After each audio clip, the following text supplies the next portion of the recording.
mga broadcaster ng Pilipinas. Ang Philippine Standard Time ay 5:30 minuto matapos ang 1:00 ng hapon.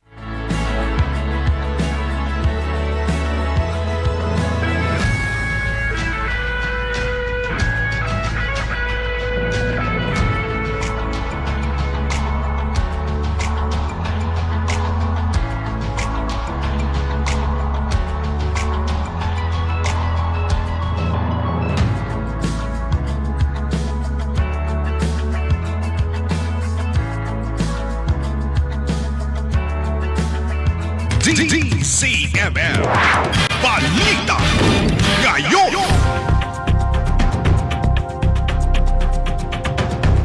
Kapamilya, 3 Dalian train sets ang patatakbuhin ng MRT-3 simula sa darating na Pasko ayon sa Department of Transportation.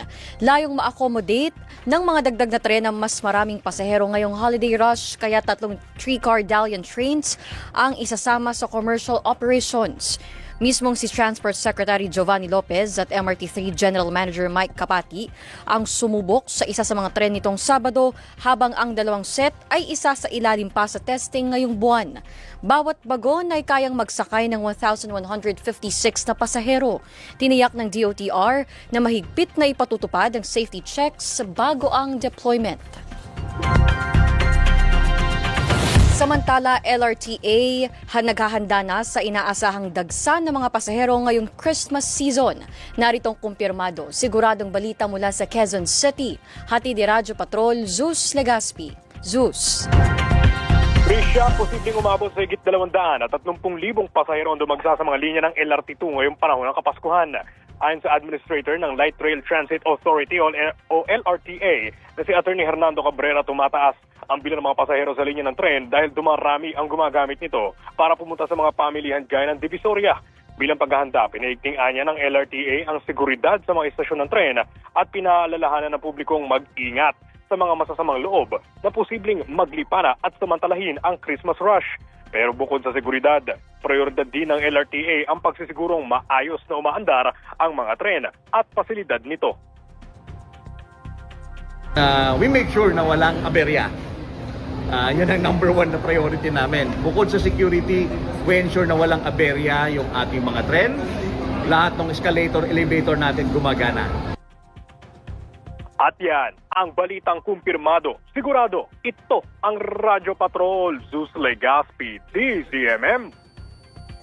Maraming salamat, Zeus Legaspi. At yan ang mga balita, basta't may nangyari. Nakareport agad sa DZMM. Manatiling nakatutok sa DZMM Facebook at YouTube channel. Ako po si Tricia Linto. DZMM Balita Ngayon. Maging maalam sa batas at inyong mga karapatan. Maging marunong sa wastong katwiran at tunay na katarungan. Sasagutin ni Attorney Noel Del Prado ang inyong mga katanungang legal. Kasama si Liza Aquino sa Hello, Attorney! Hello, Attorney! Bukas na ang linya ng DZMM Radio Patrol sa Istrenta at DZMM Teleradyo. Hello, Attorney!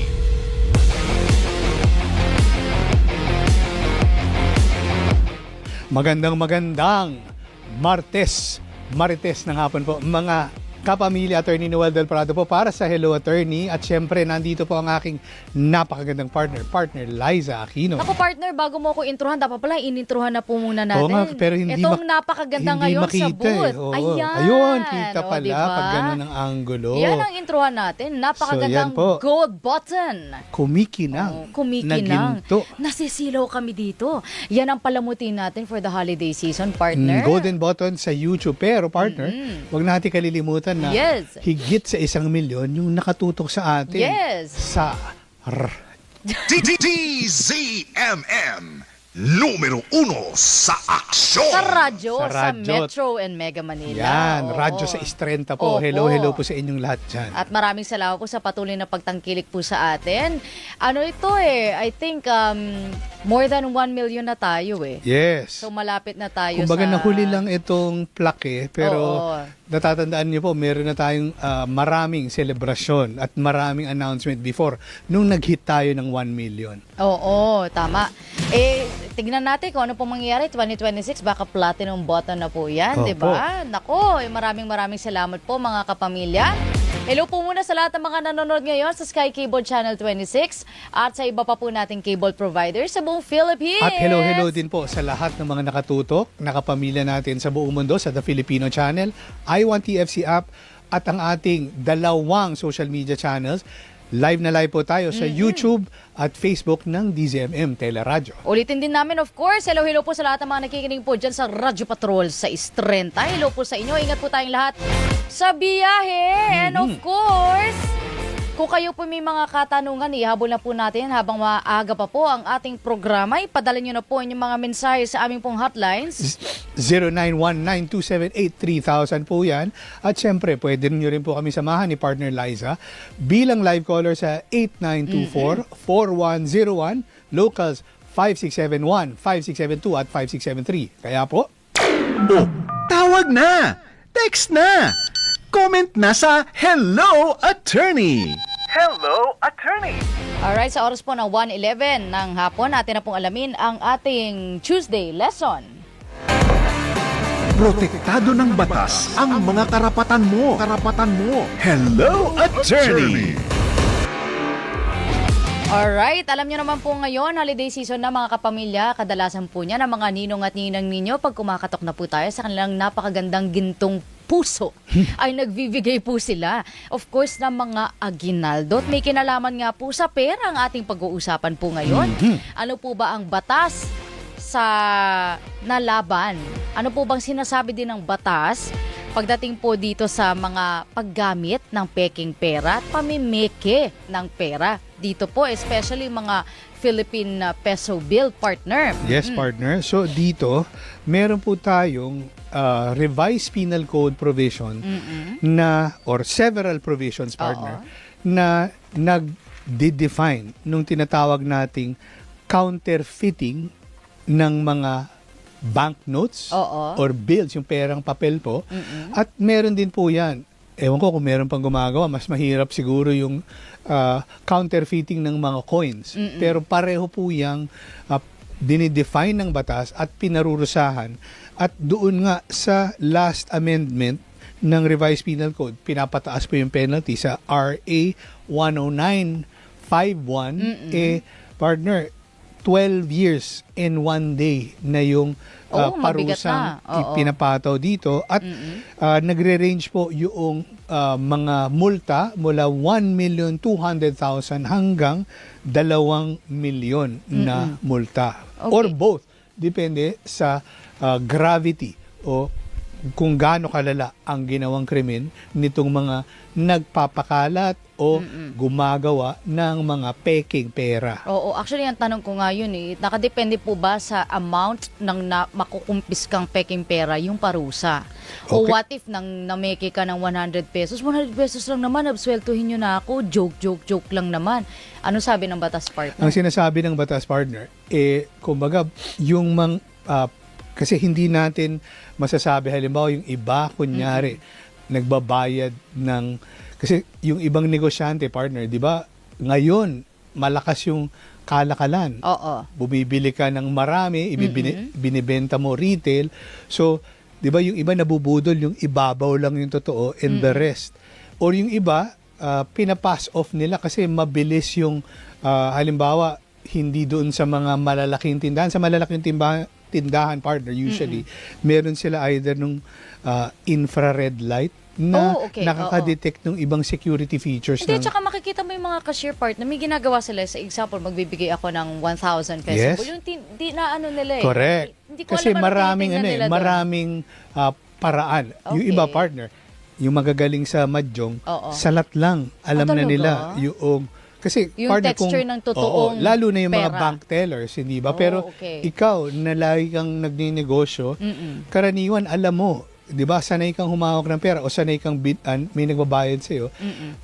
Sanay ka doon sa salat. Pero yun, mas mahirap, partner. Oo. So, kaya yung sinasabi mo, yung mga tindera, Oo. sinisipat nila kasi merong feel, may parang touch yun, yung feel, o kaya tilt. Di ba, pag tinilt mo, merong tinatamaan ng ilaw, Oo. yung merong mga either watermarks o kaya yung parang broken lines doon na kumbaga yung security thread, 'di ba, na may yun pala ang tawag tuturing. doon. Ngayon, partner, 'di ba, yung Oo. anong tawag doon sa material, parang plastic na yung mga bago nating bills. Polyester. I have to double check kung anong polycarbonate ba or Oo, iba na ang ating iba ng materyales na ginagamit for that. Pero for example po, no, naku, pinambayad sa akin peking pera. yan. Ano na ba ito?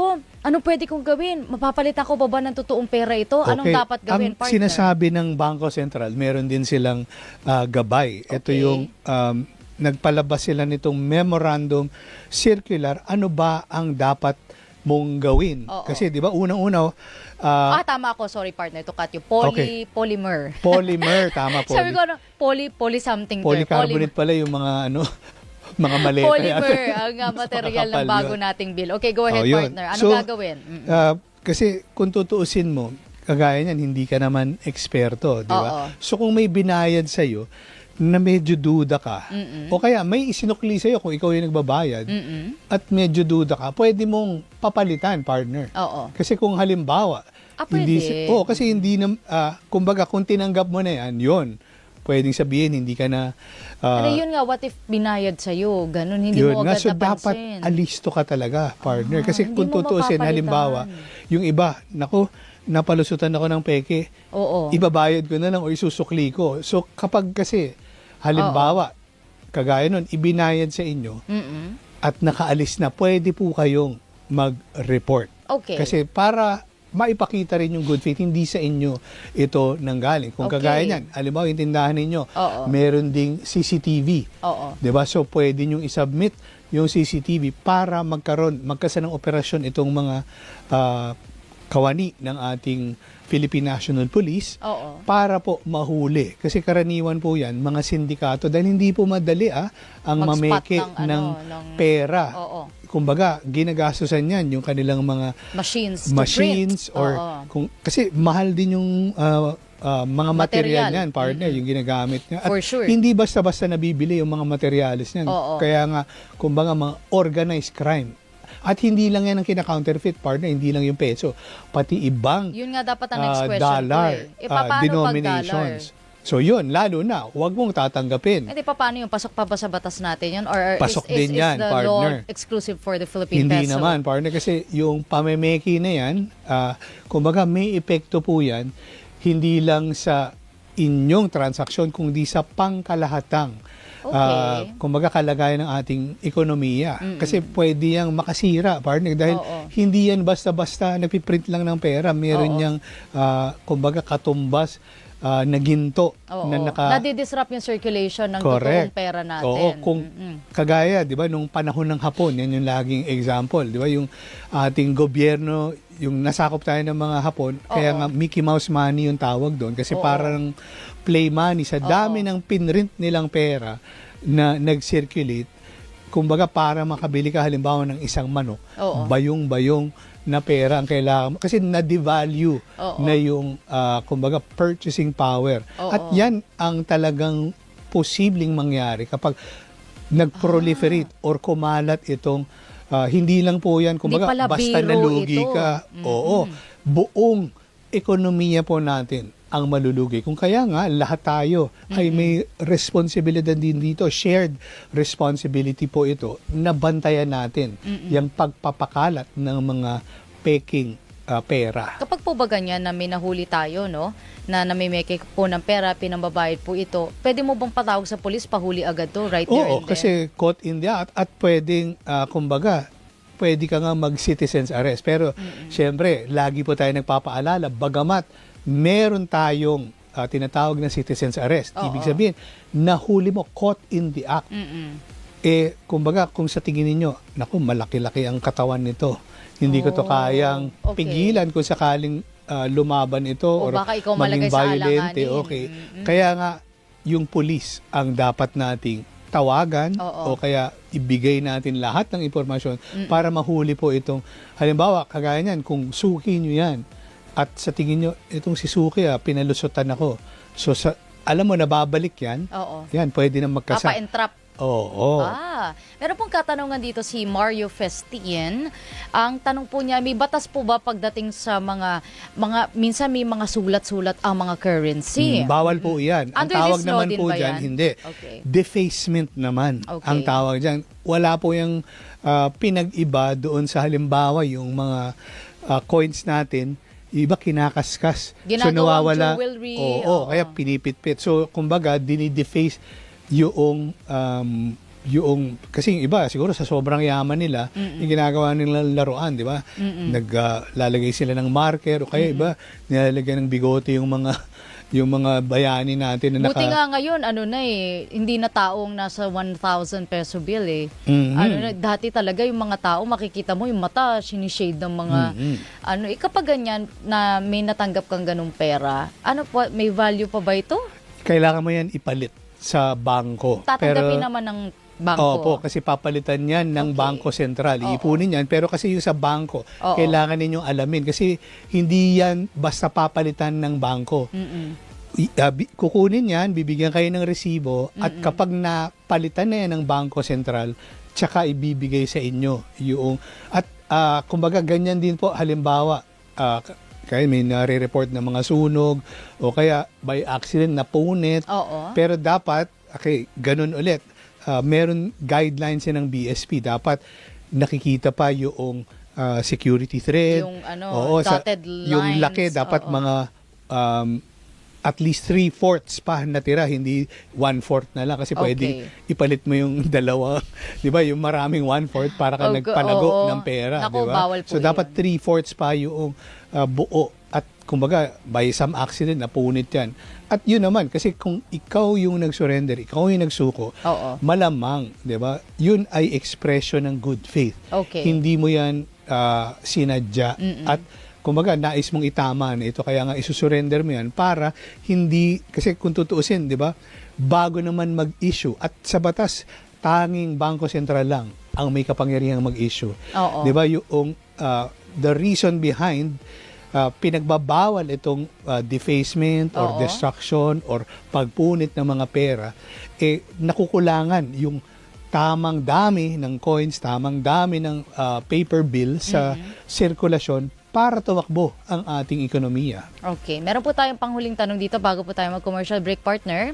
Required po ba yung mga tindahan na tumanggap pang nagbabayad pa tayo ng mga cents? Ito yung mga maliliit po na mga barya, mga kapamilya. Ito yung mga kulay brown pa nga. Ilan dito? Babalikan natin yung tanong na yan kasi ang tanong na yan masasagot nung ating batas sa legal tender. Meron pong kumbaga, pwede mong hindi pilitin pwedeng i-tender, pwede mong ipambayad up to a certain amount. I-research lang po natin yan. Talaga ba?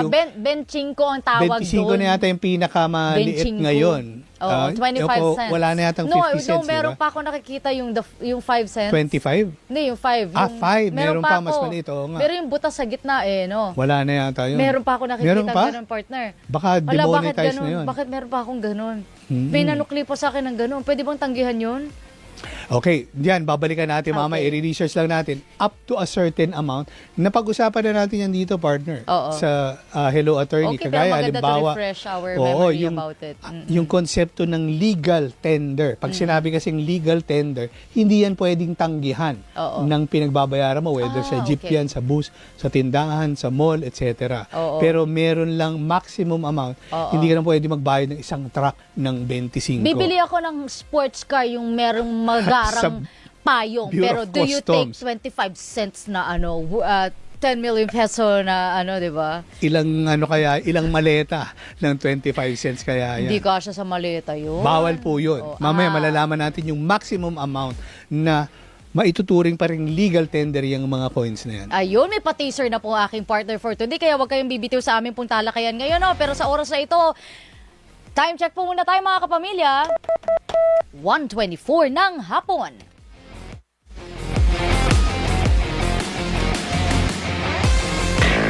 Hello, Attorney. sa DZMM. Ang pagrespeto, mahalaga. Ang paggamit ng po, opo, at pagmamano ay timeless. Walang expiration date yan at hindi yan nababago sa kahit na anong henerasyon. Kailangan sa bawat pag-usad ng panahon, naririyan pa rin ang respeto, naririyan pa rin ang pagtatangi na sa mga nakatatanda. Dahil walang now kung walang then. DZMM. Una sa balita, una sa public service, una sa pamilyang Pilipino.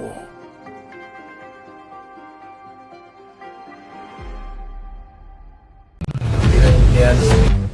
Napapanood namin yung tunay na balita. Higit sa lahat, walang fake na balita. DZMM, Radio Patrol sa Istrenta. Una sa balita, una sa public service. Gising! Ang inyong Mr. Gising in the morning. With pleasure. Energy! Ang hatid namin tuwing umaga. Kasama ang mga sisiksik ng 6 a.m. mo ng talakayan, balitaan at kwentuhan. Alvin L. Chico sa alas 6 at kasama si Doris Bigornia sa alas 7:30, Lunes hanggang Biyernes sa DZMM Radio Patrol sa East 30 at DZMM Teleradyo.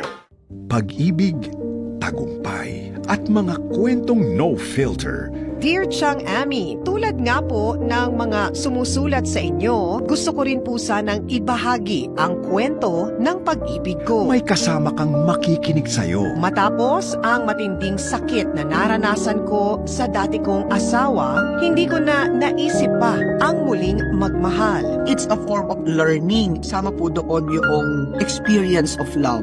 Ako to, si Chang Ami. Open na open yan na pag-usapan.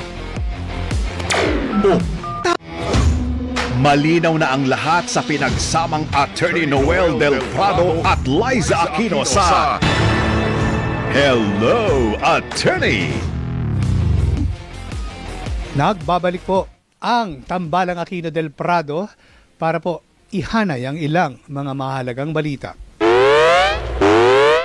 Ang una, mga ahensya ng gobyerno na may utang dahil sa pag-aabono ng Office of the President sa foreign trips ng Pangulo, sinisingil na ng Malacanang. Narito ang balitang kumpirmado. Sigurado mula Malacanang, hatid ni Radyo Patrol, Christian Yosores. Christian, magandang hapon.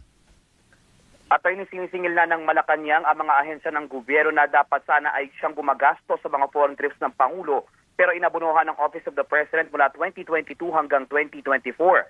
Sa press briefing, sinabi ni Palace Press Officer at Communications Undersecretary Claire Castro na pinadalhan na ng collection demand letters ang mga naturang ahensya noon pang Abril at Mayo para bayaran ng ginastos sa kanila ng tanggapan ng Pangulo. Batay sa report ng Commission on Audit, aabot sa 14.4 million pesos na halaga ng receivables ang bigong makolekta ng OP mula sa halos 20 ahensya at tanggapan ng gobyerno para sa mga naging biyahe ng Pangulo sa 11 bansa. Ayon kay Yuse Castro, mahigit 7.8 million pesos na nasabing halaga o 55% ang nakolekta na ng OP at patuloy na pinabantayan ng mga hindi pa bayad na bill sa pamamagitan ng buwan ng aging report at patuloy na pagpapadala ng collection demand letters. Hindi naman binanggit ni Castro ang detalye pero nakasaad ayon sa mga ipinadalang sulat ang deadline sa pagbabayad ng mga ahensya habang pinagpapaliwanag ng mga tanggapan kung bakit naantala sa pagbabayad. May mga pagkakataon po kasi na kailangan talaga muna na mag-audit, kailangan na mag-report. So, aalamin po natin sa mga ahensya kung bakit medyo natagalan ang kanilang pag-remit ng kanilang mga payments. At yan, ang balitang kumpirmado. Sigurado, ito ang Radyo Patrol. Christian Yosores, DZMM. Maraming salamat, Christian Yosores. Samantala, muling iginiit sa Kamara ang agarang pagpapasa sa panukalang magpapalakas sa kapangyarihan ng Independent Commission for Infrastructure. I think that's yan yung ICAIC bill, if I'm not mistaken. I-double check natin yan sa balitang hatid ni Radyo Patrol, Pamela Vasquez. Pam, magandang hapon. Yes, Liza at Attorney, magandang hapon. Tama ka, no? Mas napapanahon ng mga isabatas ng panukalang magpapalakas sa kapangyarihan sa ICI. Sa pahayag ay sinabi ni Navoto City Representative Toby Tiangco na makatutulong ito para mapabilis ang pagsisiyasat ng ICI at makapagkaso sa mga sangkot sa anomalya. Makatutulong din anya ito sa Ombudsman at DOJ na mapabilis ang proseso at maipakita sa publiko na seryoso ang pamahalaan na may mapanagot ito.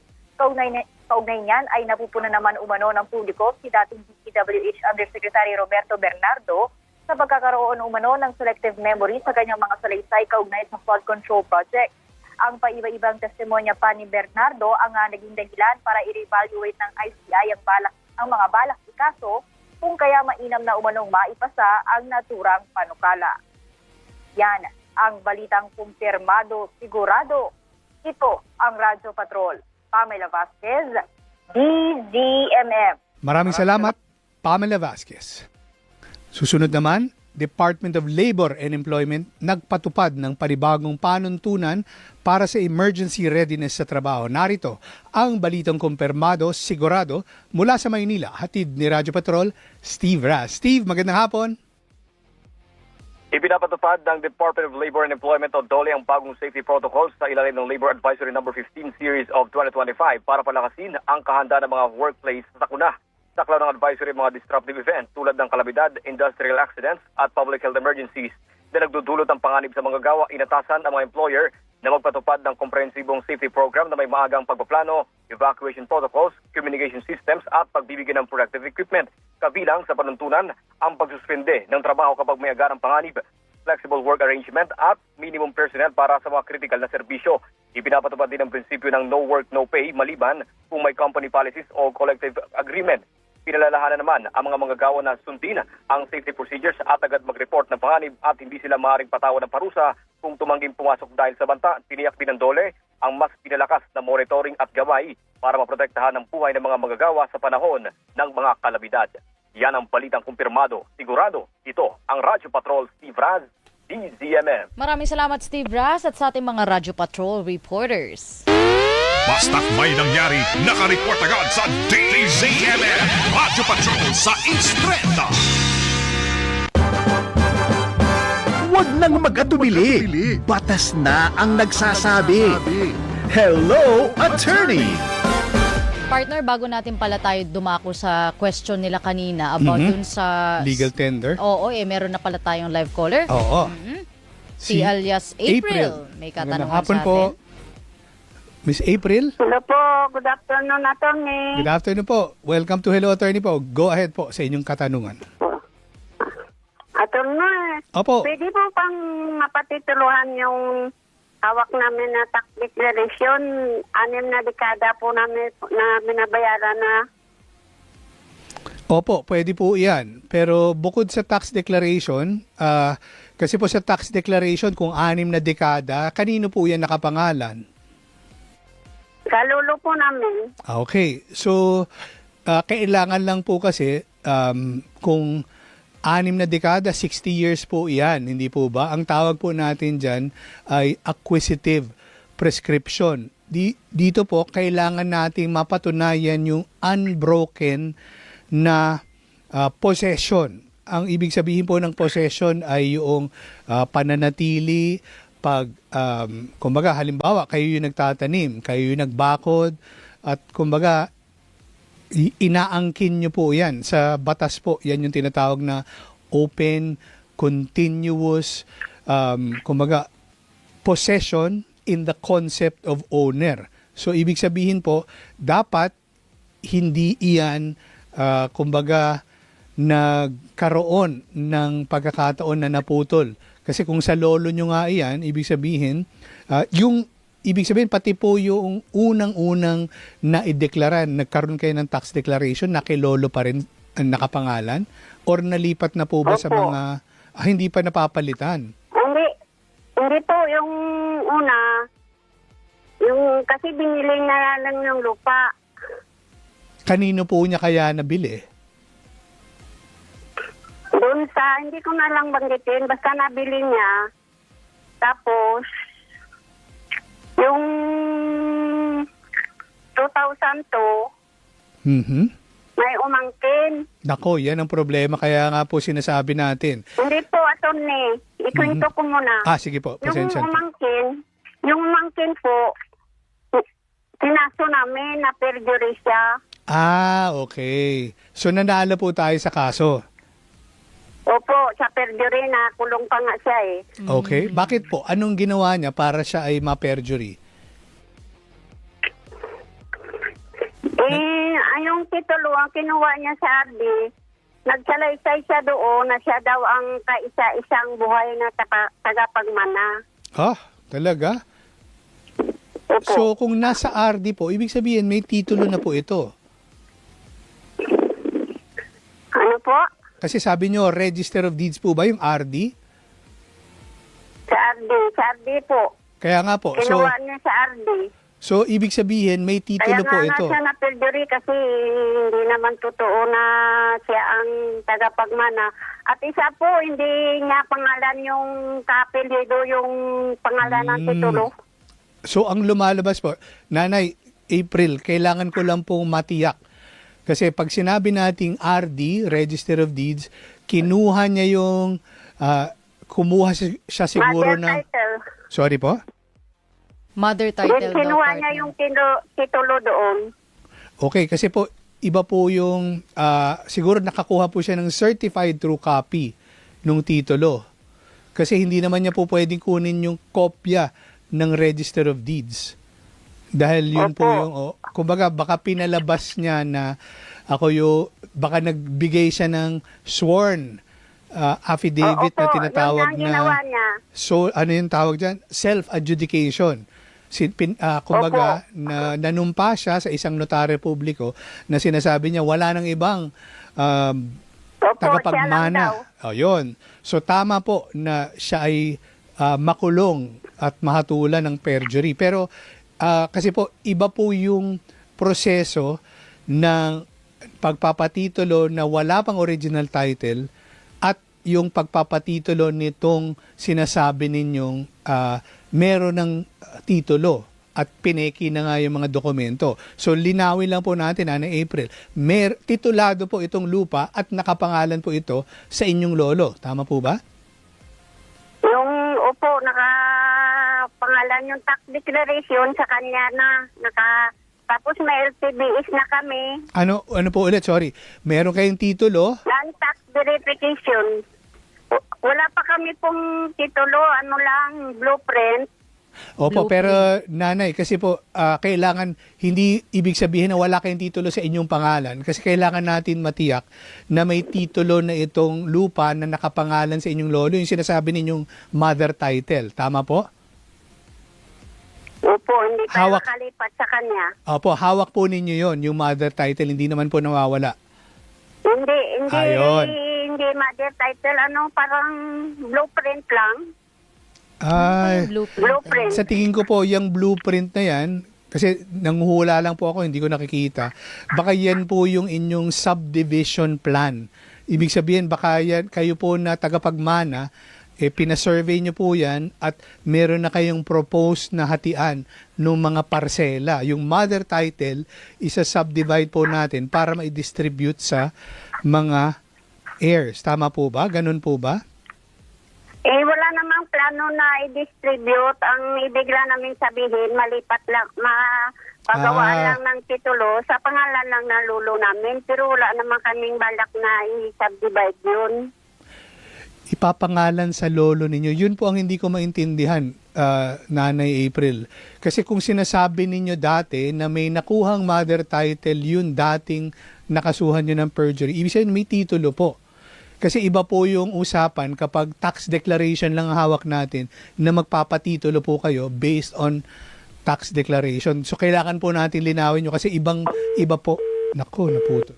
Naputol pa si Nanay kung kailangan ng linaw sa taga-saan kaya si Nanay April? Kasi meron tayong Kapamilya Day sa Friday.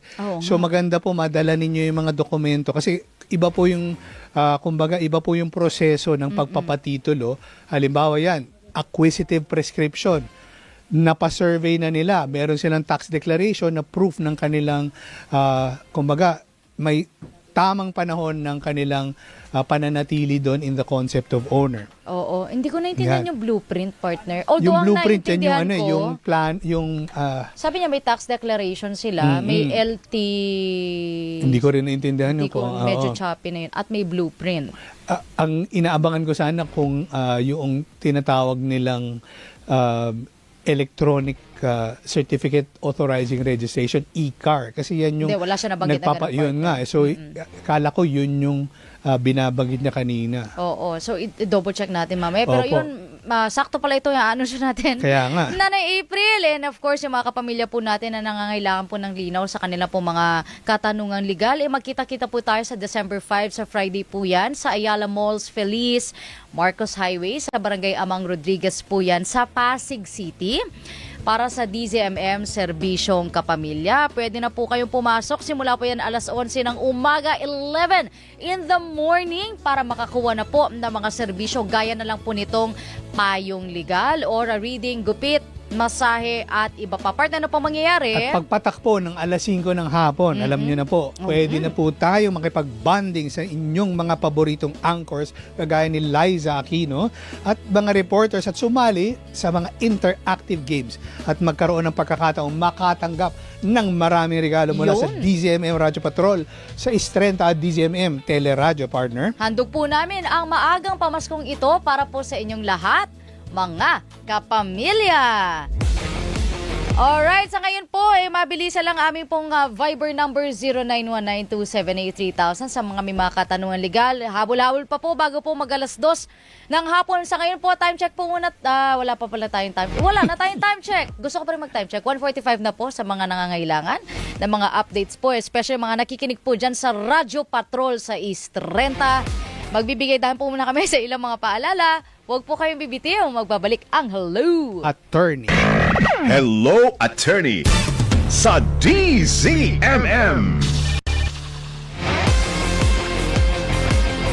May nagbago. Ito ang Radyo Patrol. Zeus Legaspi, DZMM. Na-expose po ako sa mundo ng radyo nung nag-aral po ako sa isang eskwelahan sa General Trias, Cavite. Baguhan pa lamang ako rito. Pinalabas tayo kagad para mag-cover ng baha. Tumatak yun sa akin. Hindi dahil sa mismong disaster o sakuna, kundi sa kung ano yung naging resulta ito. Nakikita natin mismo sa kalagayan ng mga tao at sa mga mukha nila. At gusto sana nating ipahayag ito sa publiko, makita ng mga tao, makita ng taong nasa posisyon, para kung sakali naman mapansin nila, magkaroon tayo ng pagbabago. And itong ginagawa natin na pag-broadcast, para sa akin isa itong bahagi ng public service. Yun yung nakikita kong goal at commitment ko sa taong bayan.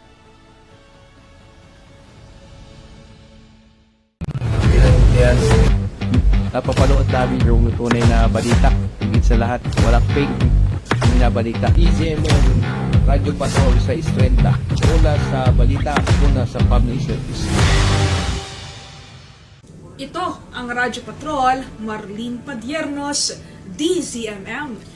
Bilang isang Radyo Patrol, ako ay hindi naman nagre-rely sa mga nakikita o nababasa ko sa social media o kung saan man. Pero ang ginagawa ko ay kumakausap ako ng mga nararapat na tao, mga opisyal.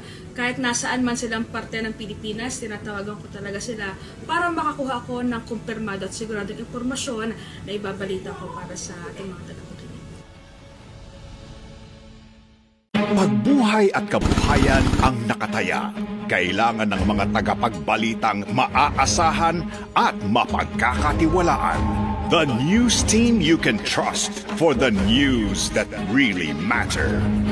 Mga balitang kumpirmado, sigurado, araw-araw sa inyong DZMM Radyo Patrol 630 at DZMM Teleradyo. Hanap mo ba ay balita?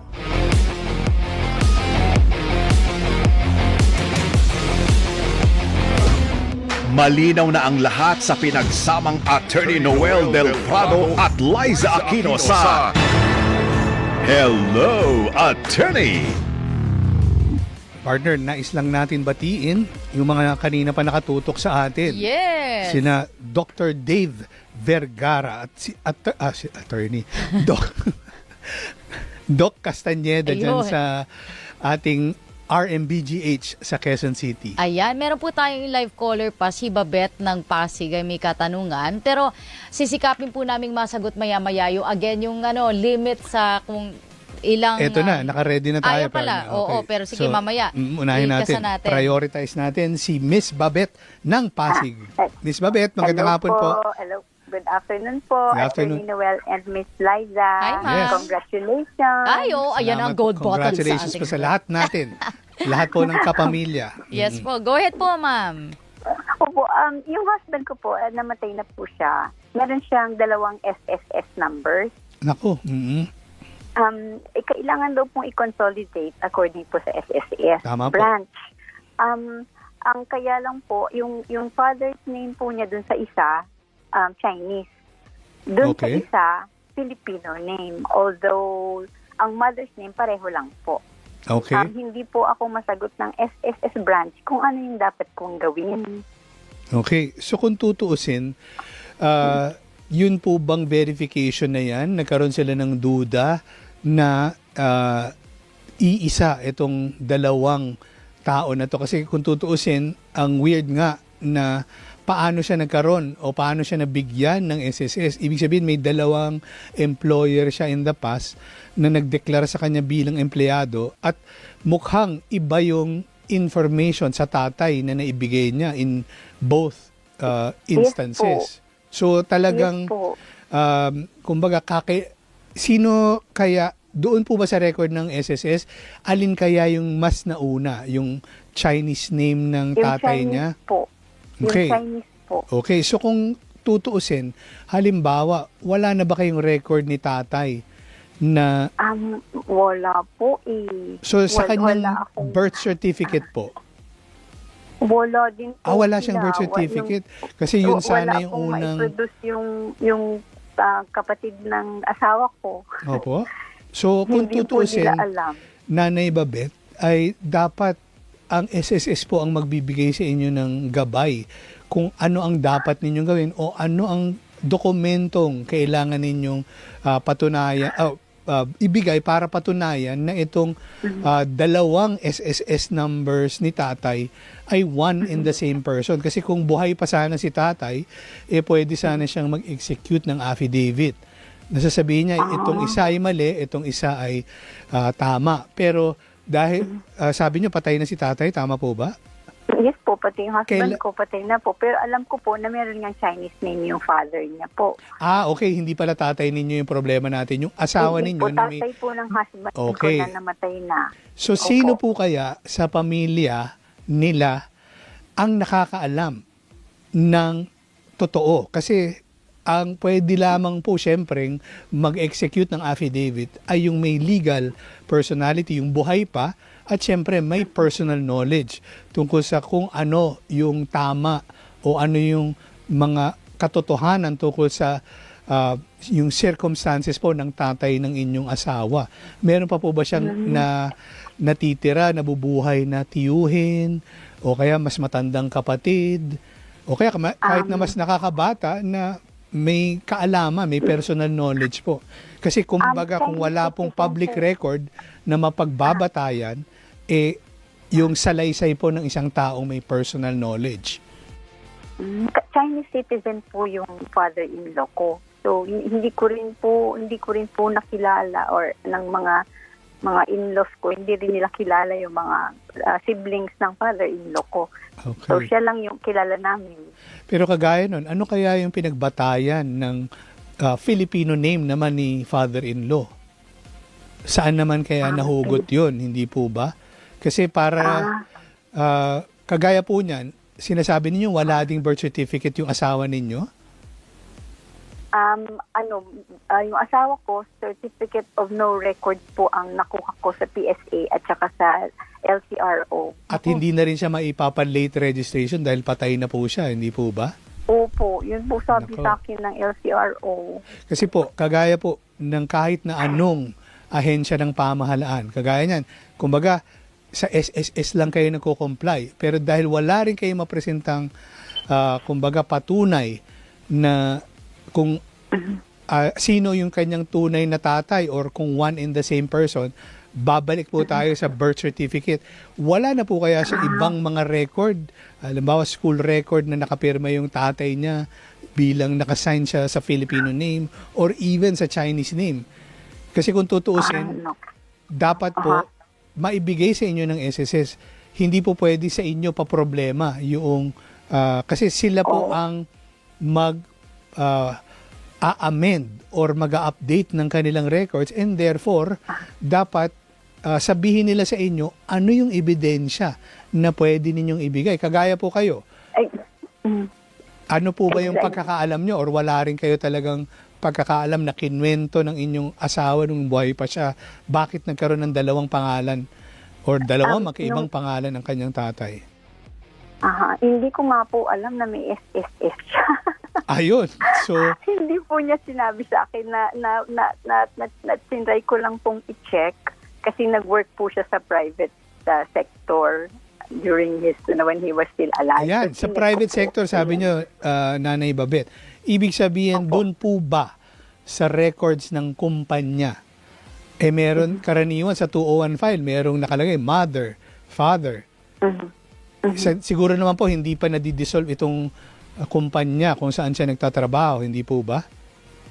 Okay. Okay, kuha po tayo ng certified. School po. Sa school, di ba? Meron ding deklarasyon kung sino yung nanay tatay. Kasi kung wala pong public record, kumbaga yan din mga record ng mga private companies na ginagawa nila in the regular course of business kapag may nag-a-apply na magmamatrikula, mag-enroll sa school o kaya sa trabaho nag-a-apply, kinukuha nila yung mga information na yan. Nanay? Opo.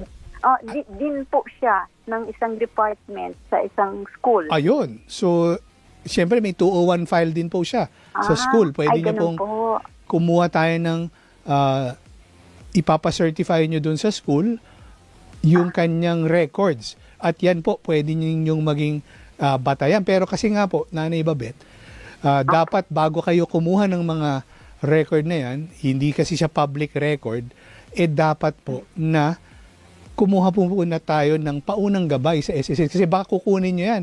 Pagpunta nyo sa SSS, hindi naman yan acceptable. So, bago po ninyo kunin, tanungin na natin si SSS. Hinahanap ko lang po dahil dati po nagbigay sa atin ng SSS ng 6 na paraan paano po sila mararating. Meron silang app, meron silang email, meron silang hotline, at syempre, doon po sa branch, SSS branch, sabi niya doon kayo nakikipag-usap, hindi po ba? Opo, hindi po nila alam sa counter kung paano masusolusyonan yung problema. Okay. Sabi ko, how do you expect me to know what to do when Nanay Babet, ganito yung po. problema? Bumalik po kayo doon, sumulat po kayo sa kanila kasi tungkulin po nila na kapag kayo ay may reklamo, merong request, actionan po nila yan. At yung sasagot nila po sa inyo in writing or halimbawa email po yan, pwede nyo nang panghawakan. Hindi po sumasagot sa email, attorney. I tried to do that. Hindi sila sumasagot. Even yung landline nila, hindi po sila sumasagot. Okay. Pero pag pumupunta naman kayo sa branch, wala rin silang malinaw na sagot. Nanay Babet, huwag niyo po ibababa yung telepono. Hintayin nyo lang po mamaya. Ibibigay po namin sa inyo yung ilang paraan paano po makadudulog dito sa ating SSS main office po. Okay po, Nanay Babet? Thank you so much po, attorney. Sige po. Thank you. Maraming salamat po, ma'am. Abangan niyo po mamaya yung mga ibibigay po ng ating pong attorney Noel Del Prado. Alam mo, nakakalungkot lang yan kasi hindi lang SSS ang problema dyan. Yung mga hotline, maraming ahensya, hirap ako din. Oo nga. Pero paalala natin kay Nanay Babet, nakalimutan kong ipaalala sa kanya, di ba? Na pag-usapan natin dati, RA 6713. Dapat within 15 days. Aksyonan or at least i-acknowledge man lang. Hindi, ang problema, hindi niya makontak ito may email daw siya na hindi sinasagot. So, I'm sure more than 15 days nang lumilipas. Isa pa, yung ating Anti-Red Tape Authority. Ano yun? Yung ano ang ahensya ng pamahalaan na nagbabantay sa lahat ng ahensya ng pamahalaan kung yun bang mga simple, complex, highly technical, 3, 7, 20 days lang dapat nare-resolve na. So pwede rin po kayong magreklamo do. Pero bago tayo magreklamo, bigyan po muna natin ng pagkakataong umaksyon ang SSS. Ibibigay po namin sa inyo yung paraan para paano sila makontak, pero ihanda nyo po yung inyong letter. Yung kinuwento nyo po sa amin kanina, pati po yung hindi nila pagsagot sa landline, sa email. I-attach nyo po yung screenshot ng email ninyo para maramdaman po nila yung urgency ng inyong reklamo. Ano ito? Kailangan ba pumunta siya mismo sa Pasig o yung... Kasi taga-Pasig Normally, siya, dapat doon sa pinakamalapit. Pero kung hindi kayang desisyonan doon, pwede niyang i-escalate doon sa mas mataas.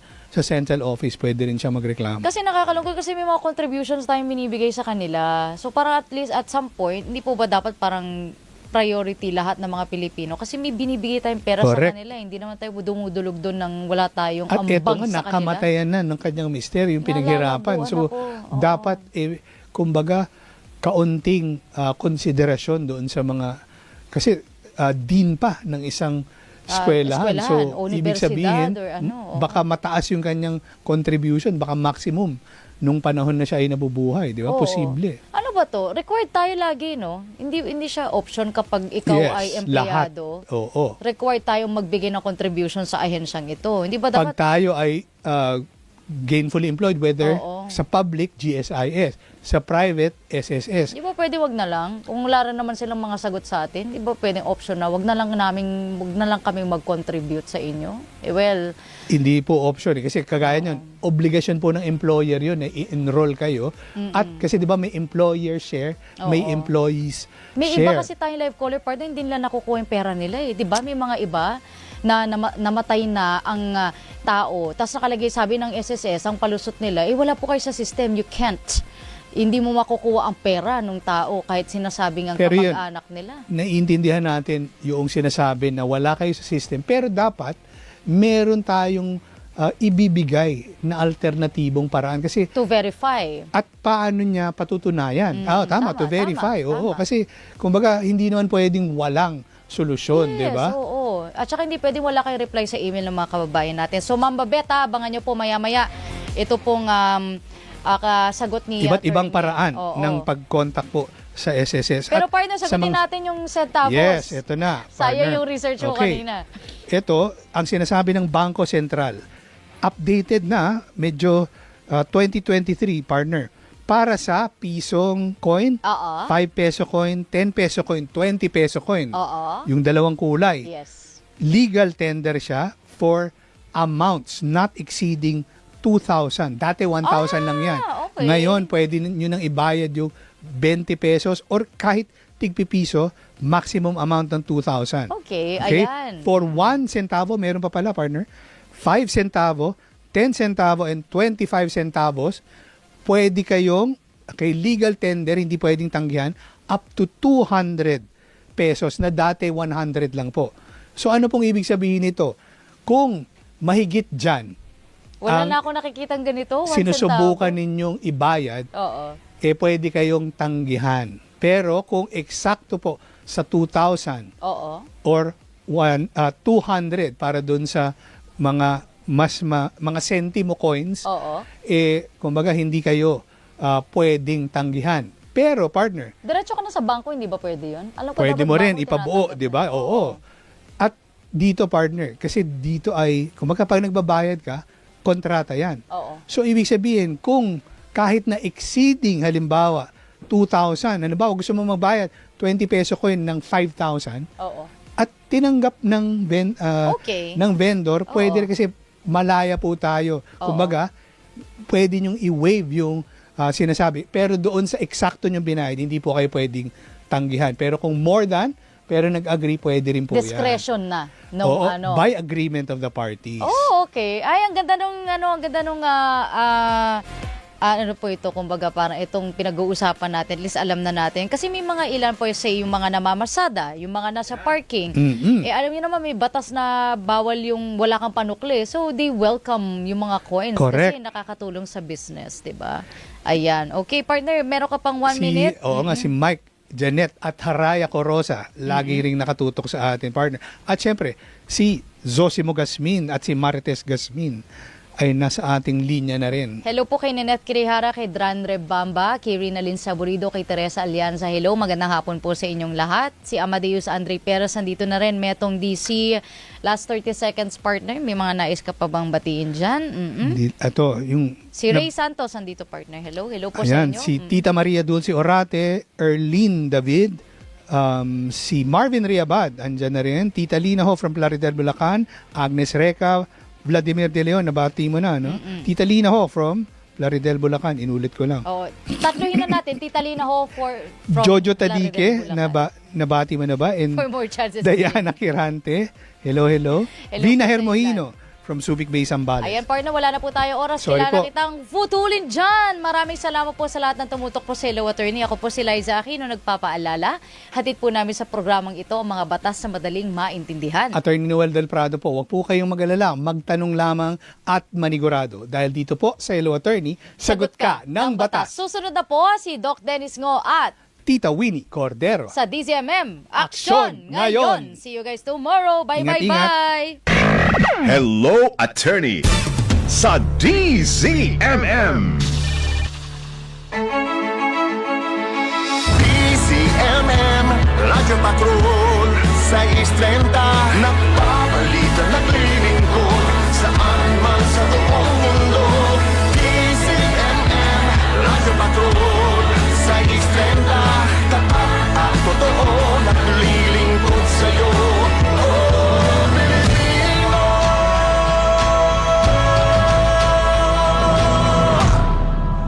Ito po ang DZMM Radyo Patrol 630 at DZMM Teleradyo, una sa balita, una sa public service. Kapisapi ng KBP, kapisanan ng mga broadcaster ng Pilipinas. Ang oras natin, 1 minuto makalipas ang 2:00 ng hapon.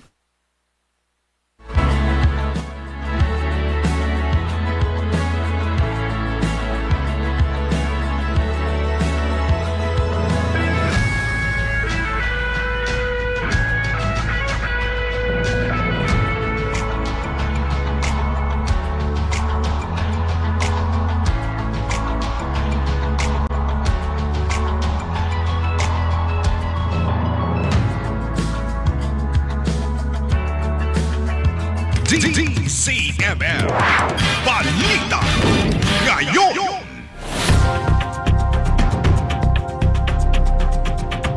Pangulong Marcos Jr. hahayaan ang anak na si Congressman Sandro Marcos na sagutin ang isyu ng umano'y pondong natanggap ng kanyang distrito sa DPWH.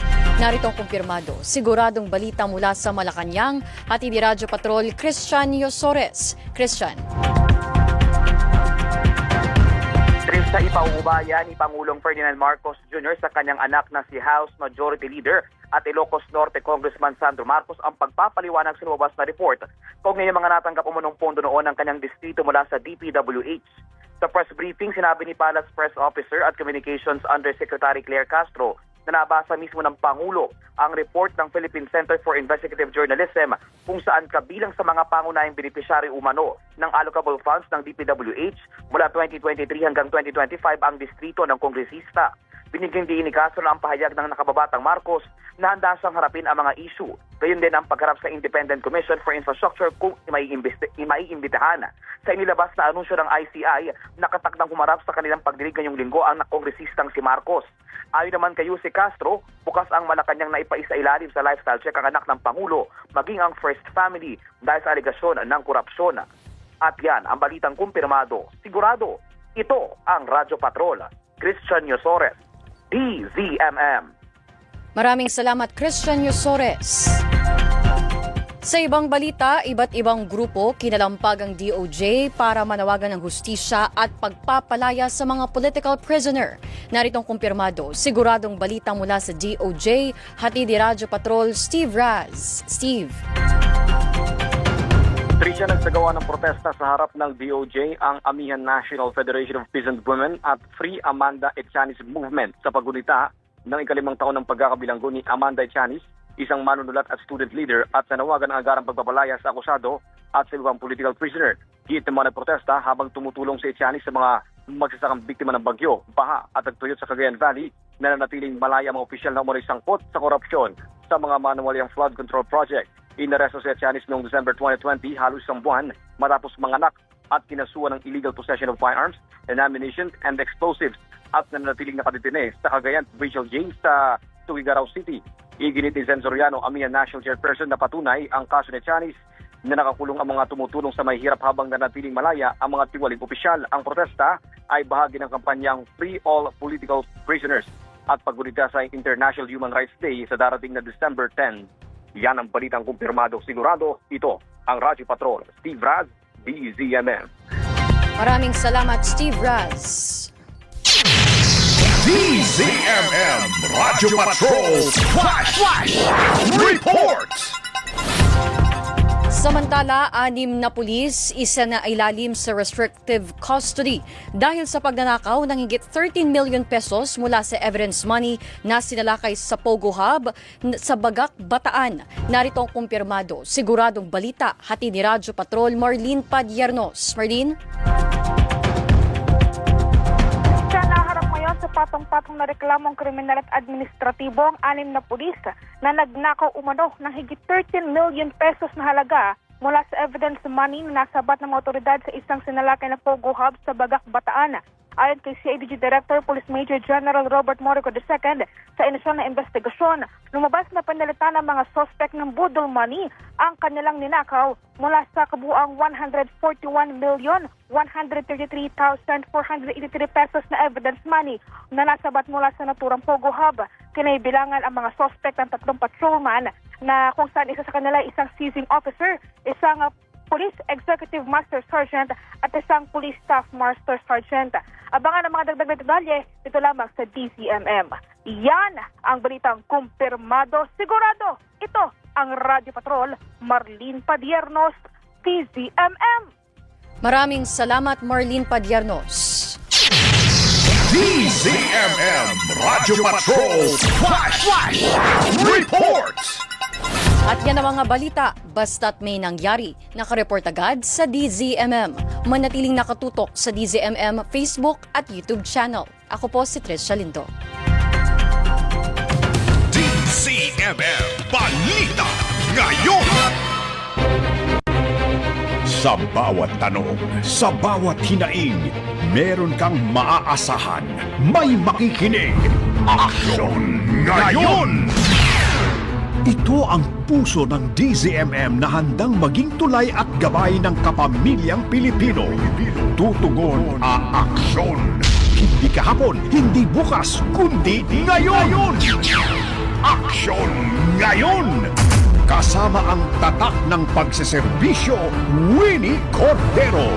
At ang katuwang sa kalusugan at public service, Doc Dennis.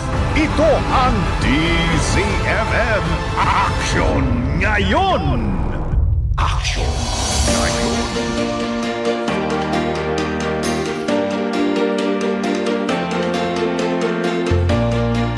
Magandang hapon mga kapamilya. Ngayon po ay Martes, 2 ng Disyembre. Ito ang programang DZMM Action Ngayon na maghatid ng 1 oras ng iba't ibang kwento ng pag-asa at pagkakaisa. Mga kwento ng buhay na magbibigay aral at inspirasyon.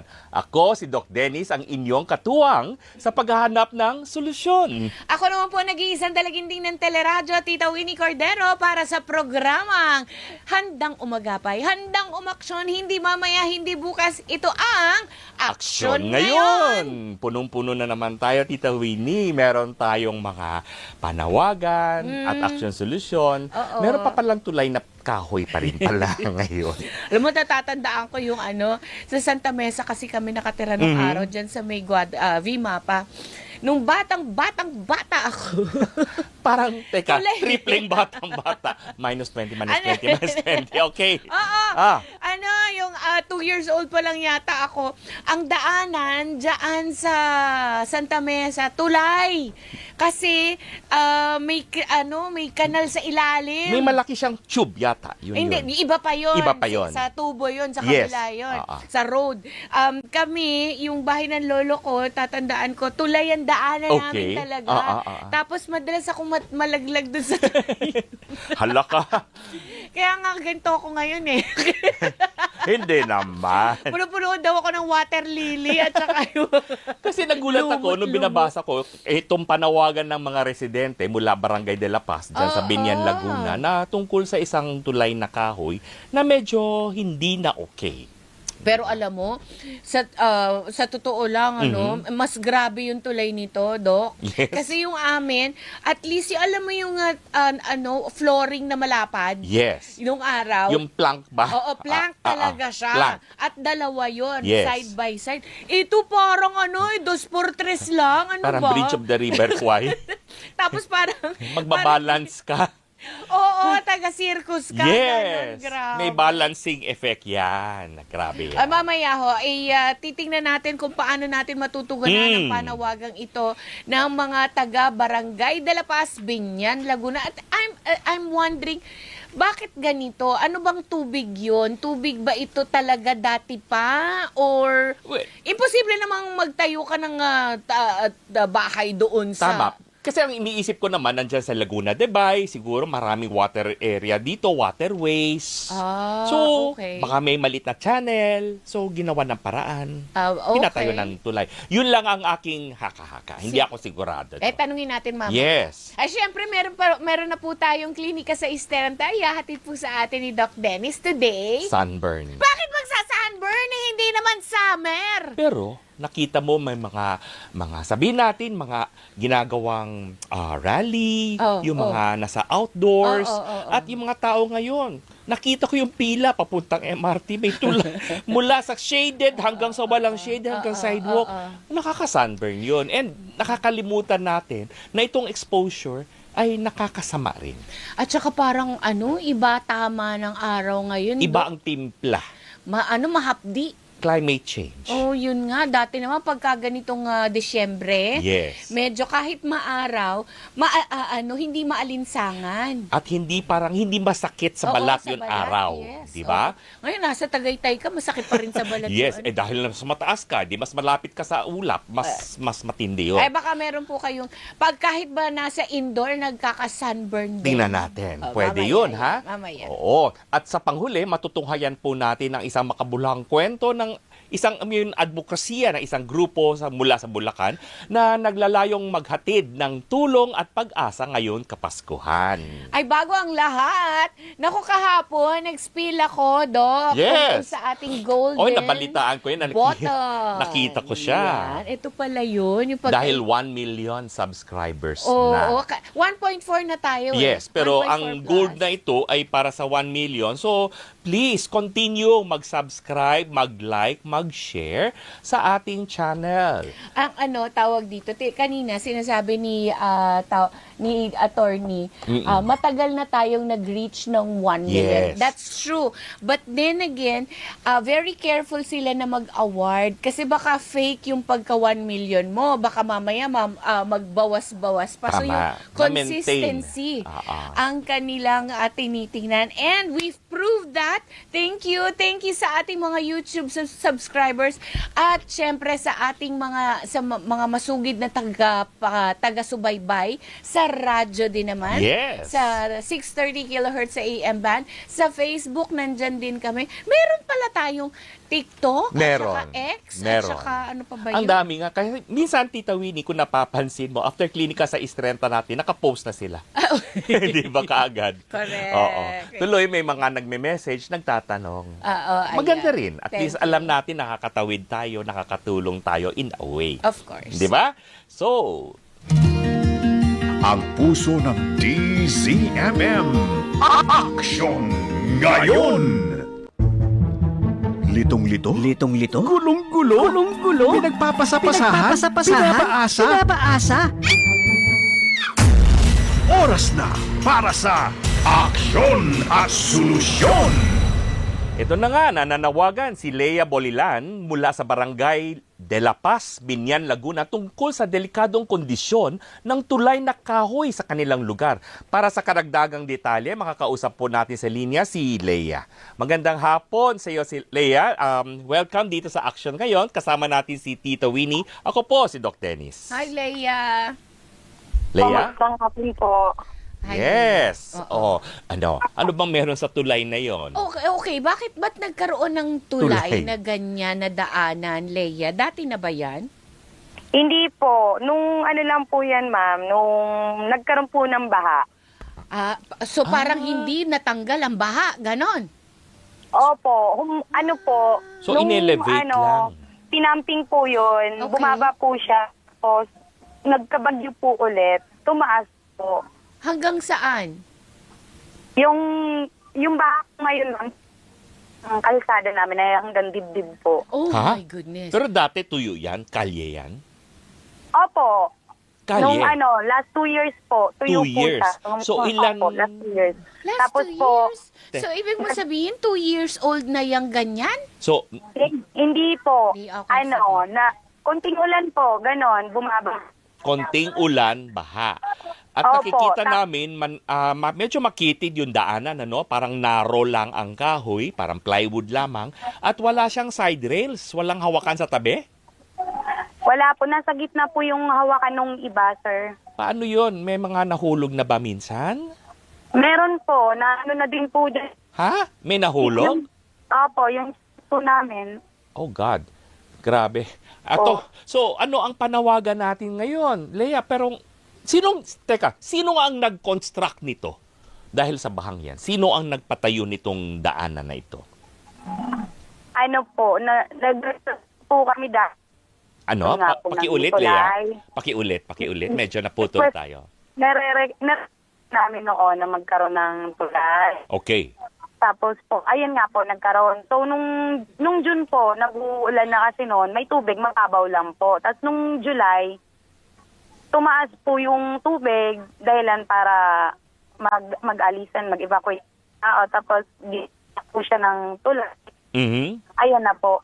Yung iba po kasi, meron na po siyang magandang tulay. Galing po labasan hanggang dito sa may school. Okay, hanggang school. Opo. So one way lang ba yan? O pwedeng magkabilaan? Pero nakitid naman. Magkabilaan po. Ayun nga po eh. Kaya so nga tigi-isang plywood lang? Kaya namin, palaparan. Wow. Hindi. Leia, gusto ko malaman, bakit hindi matanggal-tanggal ang tubig? Kasi sayang yung mga bahay na nasa paligid. Ano yan, ma'am? Natutuyo naman po siya. Kaya lang po, pag umulan po talaga ng sunod-sunod, napupuno po yung lawa. Yun nga. Oo, bakit? Bakit hindi gawan ng paraan yung lawa? Yun ang dapat na maging solusyon. Kailangan ba na magkaroon ng dike? Kailangan ba na tawag dito, merong drainage na tinatawag na kailangan gawin? O i-divert? Oo. Nasa linya na nga natin. Yes. Si Mayor Jel Alonte ng Binyan, Laguna. Hello, Mayor. Magandang hapon po. Winnie at Doc Dennis po para sa action ngayon. Good afternoon, Mayor Jel. Mayor Jel. Ay, good afternoon po. Good afternoon po. Okay, Mayor Jel, number 1. Bakit ganyan ang kalagayan nitong barangay na ito? De La Paz sa Binyan. Okay. Ma'am Winnie, actually, good afternoon. Unang-una, yun nga po, ang kalagayan siguro, sabi ko nga, Ate Winnie, is my first term as a mayor po. Pagpasok ko po, 21 days, nagkaroon na ng flood, nung nagkabagyo tayo, nagkahabagat. Then, nawala naman po for a while. Nagpagawa kami ng mga bridge, tulay. Pero ngayon po talagang sabi ko nga, sana yung mga kababayan po natin, buti nga po nagsaltang Laguna Lake Development Authority na talaga nagsabi sila. Kami po kasi talaga ang catch basin po from the upper part, yung mga Cavite, sa amin po bumabagsak ang tubig, especially yung Rizal po. Kami po ang kasi po yung Barangay de La Paz po katabing-katabi po ng Laguna DBA. Okay, so given the situation, Mayor Jel, ano yung long-term solution natin? Kasi hindi pwedeng ganito na tuwing umuulan na lamang, tataas ang tubig. May mga bahay sa paligid. Kabuhayan ang pinag-uusapan natin dito sa Barangay de La Paz. And Mayor, maski na sabihin natin sandali lamang yung baha, no? The fact na yung kulay parang may lumot na, medyo may long-term effect na ito eh. Sa kalusugan, Yes. Mayor, dengue, hello. Yes po, yes po. Actually, gumagawa po kami ng paraan po talaga. Pero kaya nga po kung mababalik lang po, yung unang interview po beforehand pa po, nung unang-una, July 21st, nung nangyari yan, yung unang baha. Talagang ako humihingi na po talaga ng tulong po sa atin. Sabi ko nga sa national government, humihiling po ako ng tulong na talaga gusto po magawa na po talaga ng solusyon. Actually, yung talagang importante po, kailangan po madredge na po talaga yung lawa. Pero hindi lamang dredging na, hindi po kaya talaga ng LGU budget po yung aming ginagawa po. Meron po kami, gumagawa na rin po kami, nag-dredge na rin po kami ng aming sarili. Pero kailangan po talaga ay tulong ng national po. Katulad po ngayon si RSA tumutulong na po, nag-dredge na po kami, nag-start na rin po kami 2 weeks ago na po. Okay, nagde-dredge na kayo, so anong maaasahan ng mga taga-barangay de La Paz?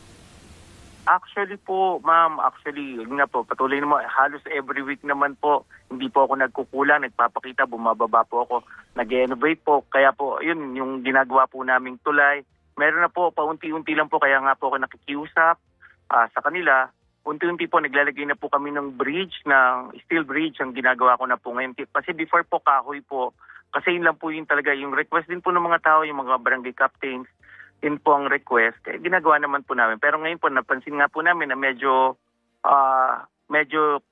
naging delikado.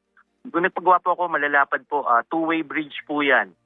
Papunta pabalik, mahaba po, talagang maayos po yung pagkakagawa. Pero syempre kami po patuloy na nananawagan. Sabi ko nga, kalikasan po. Sabi ko nga, kung mapapakinggan po, sinabi po talaga ng LLDA, kahit po DPWH, ang pagdating ng panahon, kaya ako nakiusap, nagkaroon din po kami ng food for work. Talagang kami po naglilinis po ng basura. Kasi ito sa totoo lamang po, 3 weeks ago, nag-food for work.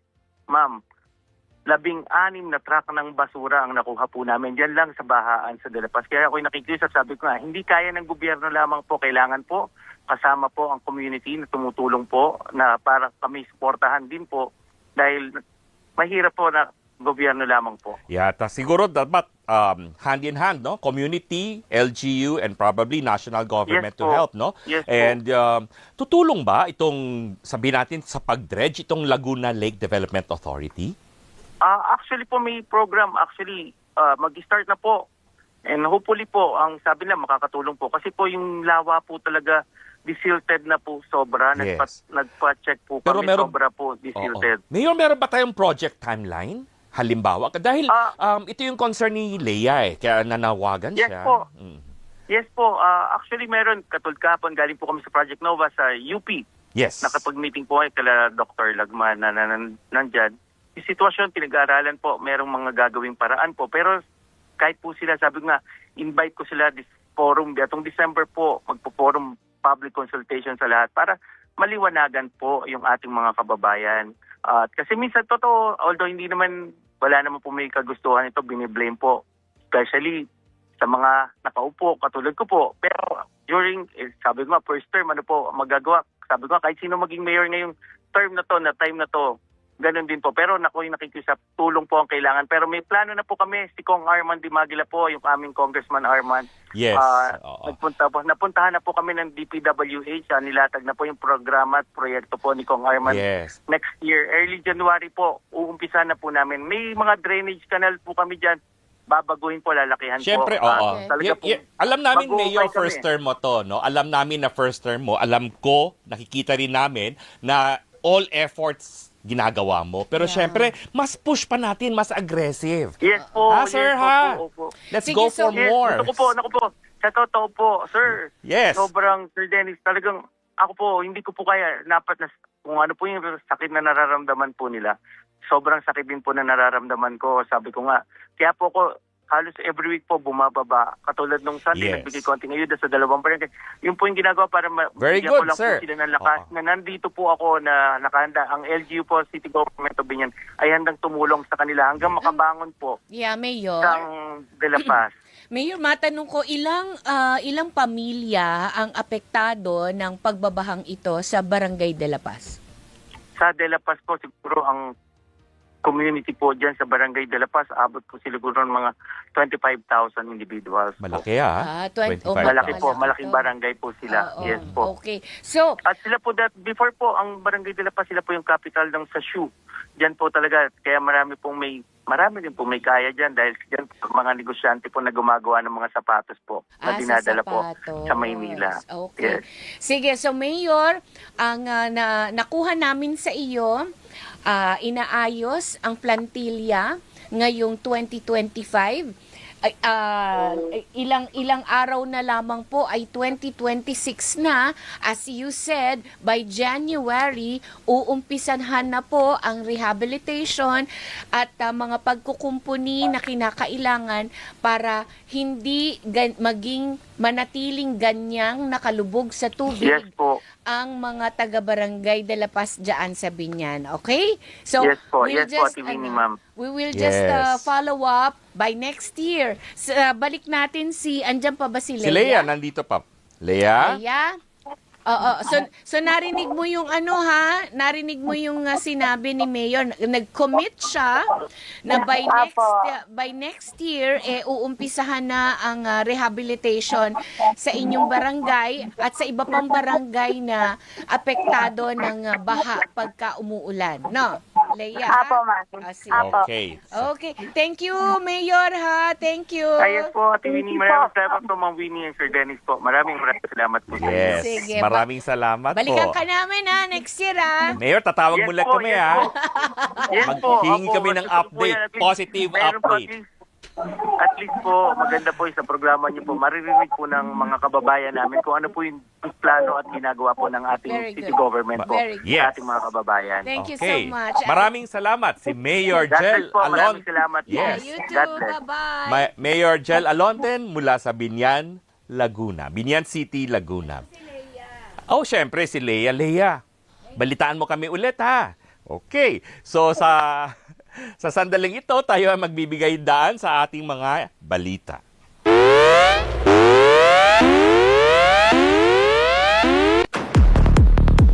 Malacanang nirerespeto ang desisyon ng Kamara na suspendihin si Cavite Representative Kiko Barzaga. Narito ang balitang kumpirmado sigurado mula Malacanang si Radyo Patrol, Christian Yosores. Christian? Doc Dennis, iginagalang ng Malacanang ang desisyon ng mga miyembro ng House of Representatives na suspindihin si Cavite 4th District Congressman Kiko Barzaga dahil sa hindi magandang asal bilang kongresista. Sa press briefing, sinabi ni Palace Press Officer at Communications Undersecretary Claire Castro na nasa mga miyembro naman ng Kamara ang pagdidisiplina sa kanilang mga kasamahan. Gayunpaman, hindi anya makatwiran na isisi o kaladka rin ng kongresista ang pangalan ni Pangulong Ferdinand Marcos Jr. sa naging desisyon ng mga mambabatas dahil wala naman anya ang Pangulo nang gawin niya ang mga malisyosong larawang ipinost niya sa kanyang social media. Kabilang sa mga ginamit na grounds o batayan ng House Ethics Committee sa kanilang rekomendasyong suspendhin si Barzaga ay ang kanyang mga malisyosong social media post na maituturing umanong unparliamentary para sa isang miyembro ng Kamara. Kabilang na mga larawan na may kasamang mga babaeng nakabikini, may hawak na pera at mga batikos laban sa pamahalaan. At yung mga sinasabi niya mga umanong disinformation laban sa AFP, hindi rin po yata kasama ang Pangulo sa kanyang mga umanong disinformation. So sa ating nakikita rito, ginagamit lamang ang pangalan ni Pangulong Marcos Jr. para ma-justify ang kanyang mga ginagawang disinformation. At yan ang balitang kumpirmado, sigurado, ito ang Radyo Patrol, Christian Yosores, DZMM. Maraming salamat, Christian Yosores. Samantala, pagpondo sa pagtatayo ng karagdagang Regional Bahay Pag-asa sa 2026, isinulong sa Senado. Narito ang balitang kumpirmado sigurado mula Senado, Radyo Patrol, Robert Mano. Tita Winnie, 5 karagdagang Regional Bahay Pag-asa ipatatayo ng bansa matapos itulak ni Senator Win Gatchalian ang pagpopondo para sa mga pasilidad na ito. Binigyan din niya ang kritikal na pangangailangang mapalakas ang pamamahala ng mga pasilidad na ito na magbibigay ng angkop na tulong para sa mga Children in Conflict with the Law o CICL o mga batang lumabag sa batas. Partikular na iginiit ng Senador ang paglalaan ng 200 million pesos na pondo para sa pagtatayo ng 5 BPA centers sa 2026.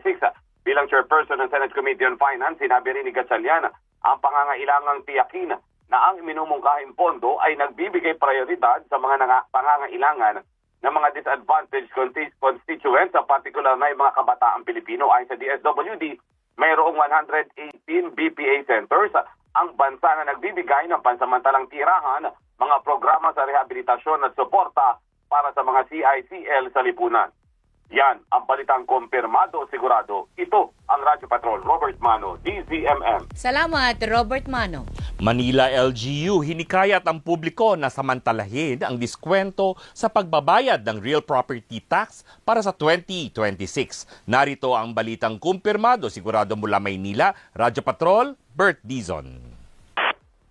Doc Dennis, Tita Winnie, hinikayat ng pamahalang lungsod ng Maynila ang publiko na samantalahin ang diskwento sa pagbabayad ng real property tax para sa 2026. Ayon sa City Treasurer's Office, maaari nang makuha ng publiko ang 20% discount para sa mga magbabayad ng buwis ng advance hanggang December 10, 2025, 15% sa mga magbabayad sa December 11 hanggang December 29, at December 10 discount naman para sa mga magbabayad mula January 1 hanggang January 31 sa susunod na taon. Tanging ang mga updated accounts at walang delinquencies o liban sa bayarin lamang ang mga kwalipikado para makakuha ng diskwento. Maaaring gawin ang transaksyon sa pamamagitan ng Go Manila app at gomanila.com o magsadya mismo sa IBOS Center sa Manila City Hall para sa over-the-counter transactions. At yan ang balitang kumpirmado, sigurado. Ito ang Radyo Patrol. Bert Dizon, DZMM. Maraming salamat, Bert Dizon. Maraming salamat, Radyo Patrol. Basta't may nangyari, nakareport agad sa DZMM Radyo Patrol sa Istreta. Aksyong mabilis, kasama si Tita Winnie at Doc Dennis. And of course, sa ilang sandali lamang po magbubukas na ang klinika sa Istrenta at ang ating pag-uusapan today, Sunburn. Baka meron po kayong mga katanungan na ipadala nyo na po sa ating chat box sa DZMM Radyo Patrol sa Istrenta at DZMM Teleradyo social media accounts. Syempre, buhay na buhay ang ating DZMM Viber hotline number 0919-278-3000 or sa ating DZMM landline 8924-4101, local 5671, 5672 at 5673. At samantala, ang oras natin, Tita Winnie. Oras po natin, alas 2:31.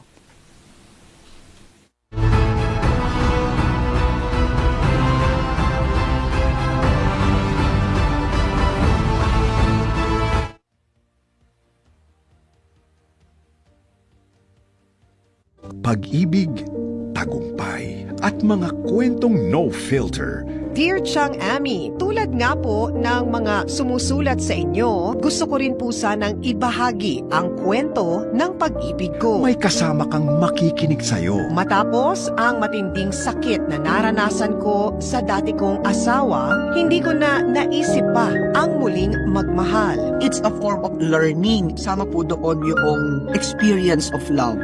Ako to, si Chang Ami. Open na open yan na pag-usapan dito po sa Ako To Si Chang Ami. Kasama si Chang Ami Perez mula Lunes hanggang Biyernes, alas 3 ng hapon sa DZMM.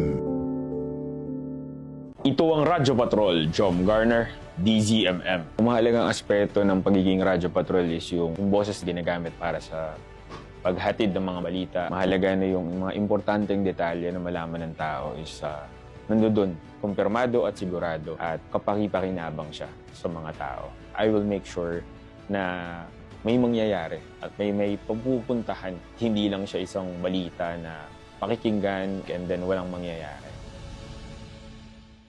Mahalaga para sa akin yung menopausal stage right now na ma-share sa ibang mga kababaihan kasi matindi yung naging symptoms ko, yung pinagdaanan ko. So part na rin ng naging advocacy ko is to tell the truth to a lot of women. Dahil marami sa ating mga kababaihan, hindi nila talaga alam kung ano yung nangyayari pag sila ay nasa menopause stage. So lagi ko pong sinasabi na pag-usapan natin ito kasi bakit lahat ng babae takot pag-usapan ang tungkol sa menopause. cycles. Nung nagkaroon tayo ng menstrual period, na-explain ito ng mga nanay. Nung nagbuntis tayo at nagkaanak, na-explain kung ano ang i-go through na journey.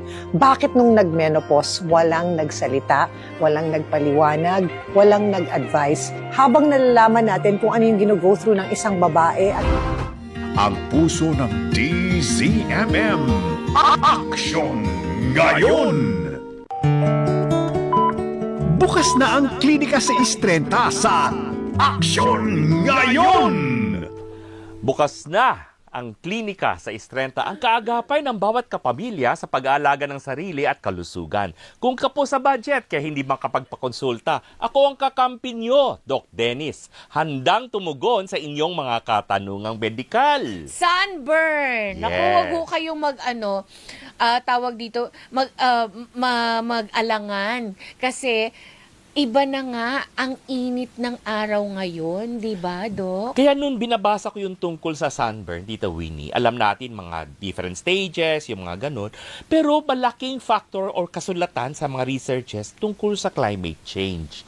Dahil maski na maulap, lately maulap ang ating panahon, dahil to sa Maynila o maski sa probinsya, 80% ng ultraviolet rays ay nakaka-penetrate. Maski na maulap siya. So, hindi mo kailangan direkta na matamaan ng UV rays. Dahil itong ultraviolet, ang ayaw natin na rays. Ito ay nakakasama sa balat. Ito ang nagkukos ng sunburn. At dahil nga nade-deplete ng ating ozone layer, Yes. na protection natin from the sun, Yes. so mas may epekto Tama. yung pag-exposure sa Nakikita labas. mo ba yung balat mo? Minsan nagkakaroon ng pigmentation. Ano yung pigmentation? Sabi natin parang nunal pero flat na nag-expand. Okay. Hindi ka naman matanda o may edad dahil yung iba medyo sabihin natin yung spots for the aging individual. Pero hindi. Sa mga kabataan, sabihin natin, Ayun ba yung sunspots? pwede. Okay. So, pero patsi-patsi siya. Parang freckles. Yes, parang freckles. Okay? That's why ang freckles, mas na-emphasize yan kapag meron araw at UV rays. Oo, parang nagagalit. Yes. What? Dahil yan ang kanyang fuel. Dahil ini-stimulate yung melanin pigments to be more expressive. Bakit may mga tao, Doc, na hindi naman madaling maapektuhan ng Sun rays. sun rays? Yun ang iniisip mo, Tita Winnie, more of yung pigmentation. Nangingitim. Di ba? Pero maski na Namumula hindi, lang. namumula. Pagkatapos nun, wala na. Pues, may sunburn ka. Ay, ganun. May sunburn ka na. May sunburn pa rin. Sunburn na yun. Kasi ang unang senyales ng sunburn, pamumula. Hapde minsan sa balat. Ay, cute. Rosy cheeks. Oo, cute nga. Tamang oras ba ang exposure mo sa araw? Okay ba? Ayaw ng dermatologist or mga dalubhasa sa balat na mag-expose sa araw between 10, alas 10 ng umaga, hanggang alas 3, alas 4 ng hapon. May problema tayo dyan, Dok, eh. Oy, bakit? Kasi sabi rin nila, sabi mo rin to, na para makuha ang vitamin D from the sun, alas 10 hanggang alas 12 ng tanghali. Pwede mo naman gawin yan bago mag-alas 10 eh. Yun lang, dapat walang damit. Yun nga. Expose ang balat mo para mga babies. Correct. Hindi ba pinapaaraw natin?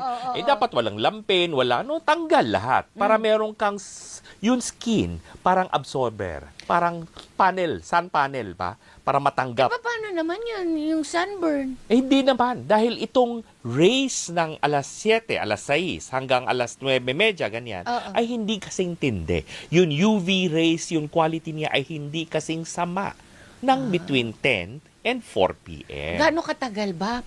Mga 30 minutes. 30 minutes? Yes, mga 30 minutes. Okay. So, yun ang kailangan natin. Dahil yung sunburn, yung initial phase, ito yung sinasabi natin na epidermis. Yung top layer lamang ng skin ang natatamaan, ang apektado. Kaya ang sinabi mo, Tita Winnie, pamumula. Oo. Okay? Yun, medyo matagal-tagal ka, hapde kaunti. Hindi ba? Oo, maya-maya mahapdi na. Pero, hindi meron pang ibang mangangati. tapos, anong pang ibang napapansin mo maliban sa mga ngati? Magbabalat, magkakaroon ng butlik-butlik. Oo. Then, nasa second degree burn ka na. Inoy? Yes. Inoy? May blisters na eh. Oh, wow. parang may paltos ka na kaunti. Di ba? Tapos lalo na kung halimbawa sa beach ka nang galing. Yes. May mainit. Tama. Dahil, syempre, heat absorption. Mayroon kang inabsorb na heat. Meron ka rin inabsorb na UV. So, ang katawan natin ay parang solar panel. Parang sabihin natin taga-tanggap. Salo-salo ka Salo, sinalo mo lahat. Syempre, kung anong pinasok mo, ilalabas mo kaunti. Masama ba yun? Masama kung maling oras. Maling paraan. At hindi ka pwedeng basta mag-beach na nakaganon lang. Dapat meron kang sunblock. Paano yun, Dok? May mga, eto naman sa Amerika ko nakikita. Yes. Mga Amerikano, gustong-gusto nila magbilad sa Europeo. Yes. Kasi, Europeans, understandably, dahil minsan lang magkaroon ng araw. sa kanila, diba? At ini-enjoy talaga nila yung araw. Kaya lang talaga nakabilad, parang dinaing. Yes. Tapos pagka ahon ng ganyan galing sa makikita mo pula. Tama. Pula. Pero nakikita mo rin sa kanilang mga studies at sa mga kanilang lista ng pasyente, mataas ang skin cancer rate nila. So pagka sobra ka namang bilad sa araw, magkaka-skin Dahil cancer ka? tinatanggap mo yung UVA, ultraviolet A, ultraviolet B, na pwedeng maging sanhi ng skin cancer. Either squamous cell carcinoma or basal cell carcinoma. Kaya gusto natin may protection. Sunblock. Yung effective na yun. Effective na. Pero nire-apply. Dapat paulit-ulit na nilalagyan muli. Bago mag-expose, sabi natin lalabas po tayo. Mga 15 minutes bago magpa-expose sa araw, mag-apply na ng sunblock. Minimum SPF, Sun Protective Factor 30. Okay. Mas mataas ba ang SPF? Mas maganda kasi merong 500, 200. Ganito na lang. Gamitin natin yung basic ba? 30 hanggang 50. Okay? Pero reapply every 2 to 3 hours. Dahil pinapawisan tayo, nababawasan po yun. Sabihin natin, nawawala sa paghugas ng kamay. Minsan, naghihilamos tayo in between, may ginagawa tayo. So, nawawala yung mga application mo. Okay. Kaya dapat ma-reapply. We're talking about the beach. Yes. Pero yung mga everyday paglabas-labas, kailangan ba mag-sunblock? Oo, kailangan mag-sunblock. Basic yun. Maliban sa moisturizer, maliban sa sapat na tubig sa pag-inom nyo, may sunblock tayo. Remember, ang Pilipinas ay tropical country. Nasa gitna tayo, malapit tayo sa equator. Kaya mas matindi ang araw mas matindi ang tumatapat sa atin na araw Oo, mas matindi nga ngayon kasi napapansin ko lalo na pagka yung summer, dry season natin, hindi mo nga mabukas yung mata mo, di ba? Sobrang, dahil yung posisyon ng araw, number 1. Number 2, yun sabi mo nga, depletion ng ozone layer. So wala na yung protection, kumbaga nahuhubaran na. Wala na yung natural protection, yung mantle, yung layer na umiiwas ang nagproprotect sa atin sa mga, mga sa difficult or yung rays na makaka-affect sa ating balat. Does it matter, Doc, kung lotion or may mga lotion, may oil, may gel? Walang problema kung ano man ang kanyang agent na i-apply. Pwedeng water-based, pwedeng oil-based, yung iba nga spray, di ba? Meron cream, meron tube, marami yun as long as you reapply. And hayang ka. Yes, hindi natin pinipili ang isang produkto ayon sa amoy, ayon sa bango or ganda. Pinipili natin yan. Number 1, sabi ni Tita Winnie, hiyang ba ang balat mo? Wala yan sa tatak, walang sa marka, walang sa amoy. At ito ay okay ba sa'yo? Dahil syempre ito ay chemical compound din na pwedeng, magko-cover ng balat mo. So, dapat okay sa balat mo. Ina-absorb din yan, Tita Winnie. Dahil yan sabihin natin, basic layer natin. Kaya, yung iba, ginagamit yun parang colorless, odorless, yun walang coloring, yung walang amoy. Meron na nga ngayon SPF na tinted. Yes. Para kang naka-makeup yes. na. Yung iba, yung mga cream ba? Di ba? Yung mga tinted. So, parang lip tint din, yung parang meron silang foundation na. So, imbis na mag-foundation lamang, pwede nilang gamitan isang sunblock cream na tinted. Nabanggit mo yung lips. Yes. Nasa sunburn din ba ang Yes, lips? that's why meron tayong mga lip cream din. Yung lip cream na ginagamit natin, yung mga nasa stick, hindi naman yung may tinta, yung may kulay, ano? Hindi Pwede yung din naman. yung lip gloss, yung basic lip gloss. May mga iba-ibang tatak. Meron din SPF yan, Tita Win. Ay, oo, meron na nga. May ngayon. SPF yan. Kaya kita mo, hindi lang sa araw tayo natatamaan, minsan sabihin natin winter, malamig. Oo, wala Di ba naman tayo winter. nababurn din ang lips natin? Ay, oo, sobra. Yung mga, maski na wala tayong winter, tingnan mo yung mga nasa BPO, yung mga nasa call center. Okay. Ang dry ng lips nila. Bakit? Kasi malamig ang kwarto, malamig ang opisina, and then... Kahit dito, Dok, kasi Yes. because of the equipment. Yes, dahil ini-aircon nila, hindi tayo. Yung mga equipment, dahil hindi pwedeng tumaas ang temperatura. Totoo. Diba? Pero kita mo, anong epekto yan sa labi mo? Natutuyuan ka. Kaya ang iniisip ng tao, hindi naman ako naarawan, hindi ako natutuyuan, hindi ako iinom ng tubig. Itong mga lights na ito, nakaka-sunburn ba yan? Depende po sa anong uri ng lighting natin. Ang mga ilaw natin ngayon mas maganda na. Unlike yung 20 years ago, pag nasa studio, medyo mainit. Makikita mo yung makeup mo ay natutunaw, parang kandila. Humuhulas. Yes, dahil LED na ito, heat-proof to. Walang heat to. Mas kinalapitan mo yung kamay mo sa mga bombilya ngayon sa bahay, Hindi mainit. hindi na mainit. So, hindi na yan nakaka-apekto sa skin? Hindi naman. Pero ang basic natin dito is kailangan natin i-protect ang balat natin. Okay. Dahil ang organ, ang balat is the biggest organ of the body. Kaya dapat protektado tayo, sabihin natin, sa using sunblock, adequate sabihin natin, water intake, at huwag natin basta-basta pahiran ng kung ano-ano yan. And it's our first defense. Yes. 'Di ba? Yung Yung first pinakapader, yung Oo, pinakamantel oo. mo.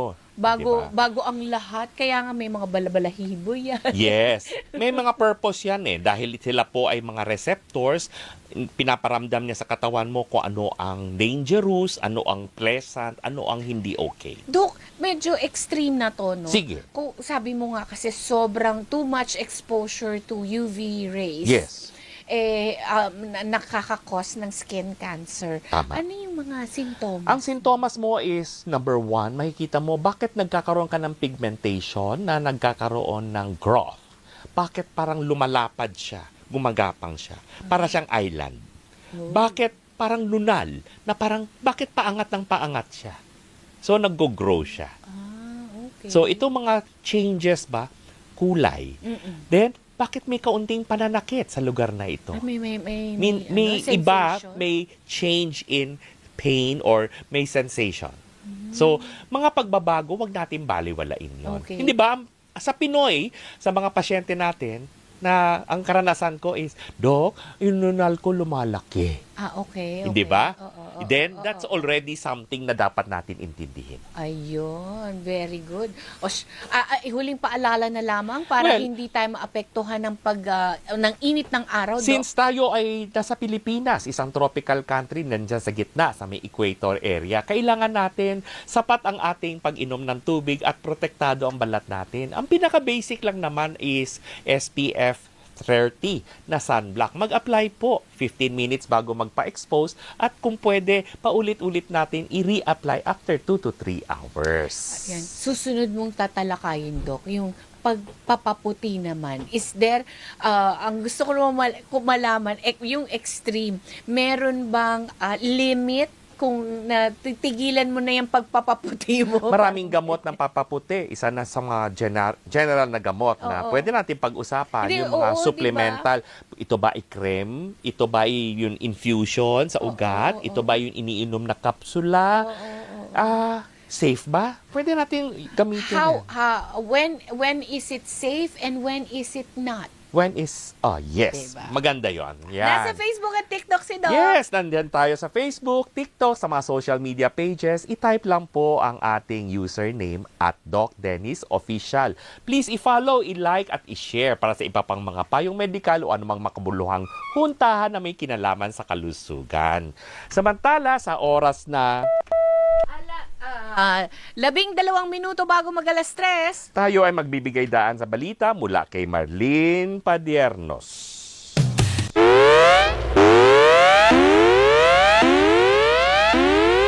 Marlene? Doc Dennis at Itawini, kinumpirma ng Armed Forces of the Philippines na may nadiskubre itong 262 ghost flood control projects sa iba't ibang bansa.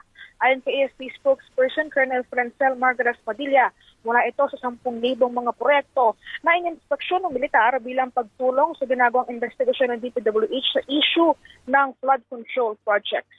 Mayroon kasing 30,000 na mga proyekto ang namonitor ng AFP sa buong Pilipinas, kung saan may nakalinya pa niyang 20,000 na mga proyekto ang kanilang i-inspeksyonin at magpapatuloy pa rin ang kanilang pagrepaso at pagmumonitor sa naturang mga proyekto. Sa ngayon, patuloy naman ang pakikipag-ugnayan ng AFP sa DPWH ukol dito. Samantala sa sitwasyon naman ng panahon, may kasalukuyan tayo nakakaranas ng bahagyang pag-ulan dito sa bahagi ng Campo Crame, pero ang nakalangitan ay kasalukuyang baliwanag.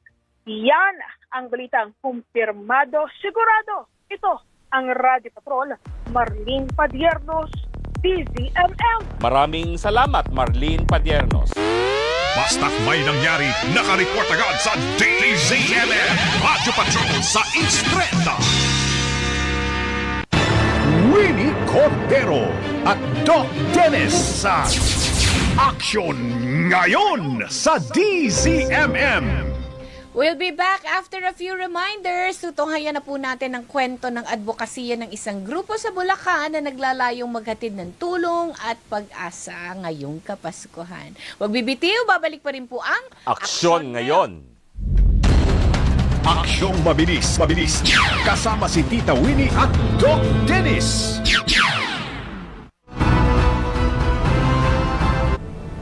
Ako si Radyo Patrol Robert Pano. Ngayon, ang kinocover ko, Senate of the Philippines. Lahat ng mga panukalang batas na isinusulong doon, syempre kailangan mong pag-aralan to raise questions doon sa mga lawmakers natin kung tama ba, ito ba talaga yung pakinabang ng panukalang batas ninyo na yan at direkta ba makikinabang ang taong bayan dyan. Ibibigay natin yung mga balita na dapat alam nila. DZMM Radyo Patrol sa East 30.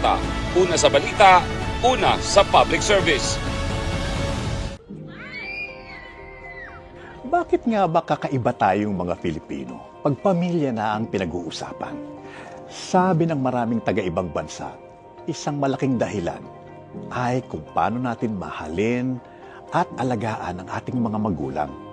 Napakalakas ng ating tradisyon ng malasakit at pagmamahal sa ating mga magulang. Dahil alam natin ang pinagdaanan nilang sakripisyo at paghihirap para tayo na kanilang mga anak ay lumaki ng ligtas at magkaroon ng sapat na kaalaman upang maging matagumpay sa buhay.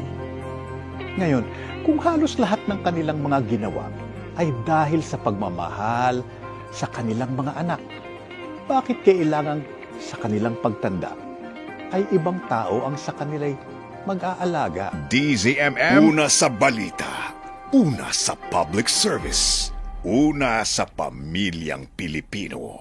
Ito ang Radyo Patrol, Marlene Padiernos, DZMM. Bilang isang Radyo Patrol, ako ay hindi naman nagre-rely sa mga nakikita o nabasa ko sa social media o kung saan man.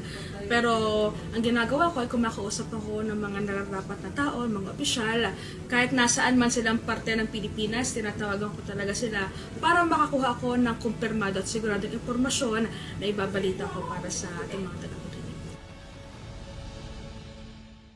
Mahalaga para sa akin yung menopause.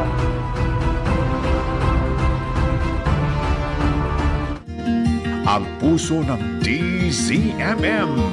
Action Ngayon! Mga bayaning walang tigil sa pag-aksyon. Tinig ng pag-asa, lakas ng Pilipino. Dito sa Kwentong Aksyon, Kwentong Kapamilya. Eto na, Tita Winnie. How many days before Christmas? 23. 23 days before Christmas. Oh my God. Ayaw ko isipin kasi nai-stress ako. Nai-stress ako. Kaya tuwing Pasko, muling nabubuhay ang diwa ng, bigayan, yung mga pagkakaisa. Sabi ko na namang envelope Yeah. sa bahay. Kaya naman, ang grupo mula sa Bulacan State University ay muling maghahandog ng tulong sa mga naninirahan sa kalsada para sa kanilang ikatlong taon na advokasya. Makakausap po natin ang initiative head nila, si Mr. Yesu Cruz, upang malaman ng iba pang detalye tungkol sa proyektong ito. Good afternoon, Yesu. Hello. Hello po, magandang hapon po. Tama ba, Yesu Cruz? No? Apo, tama po, Yesu Cruz po. Yes. Bakit mo ginawa ito for the third straight year? Ayun po, magandang hapon po sa lahat. Kami po ay mga mag-aral mula sa Bulso. Ginawa po namin yung project namin dahil nakita po natin yung pangangailangan ng mga street dwellers or ng mga homeless po ng pagkain dahil po sa research namin nung first year. So since first year po, ay ginawa namin siya. So ngayon pong third year na po kami ay itutuloy po namin ulit yung pagkakaroon po ng initiative para sa mga homeless. Pag sinabi natin homeless, ibig sabihin yung mga street dwellers. Yun ang tinutukoy mo. Ano? So aside from street dwellers, meron ba tayong ibang mga individuals na tinutulungan din natin? Okay po, nung year 1 and year 2 po dahil small pa lang po yung capacity natin, nag-focus po tayo sa mga street dwellers na within reach or malapit po sa Bulso. Pero ngayon pong year 3, sinubukan po natin makipag-partner sa ibang mga organizations in and outside Bulso para po mas madami po yung mabigyan natin. And this year po ay tinatarget po natin makapagbigay din po sa mga indigenous people po. So year 1, year 2, tingin mo ilan ang natulungan natin? Nung year 1 and year 2 po, approximately nasa 300 plus na families po yung nabigyan po natin ng food packages po. Families ito. Ano ang target natin ngayon year 3? Ngayong year 3 po, dahil nag-expand na nga po tayo, balak po natin na magkaroon po ng 500 plus na individuals / families po na matulungan. Saan nanggagaling ang mga pondo, Yesu?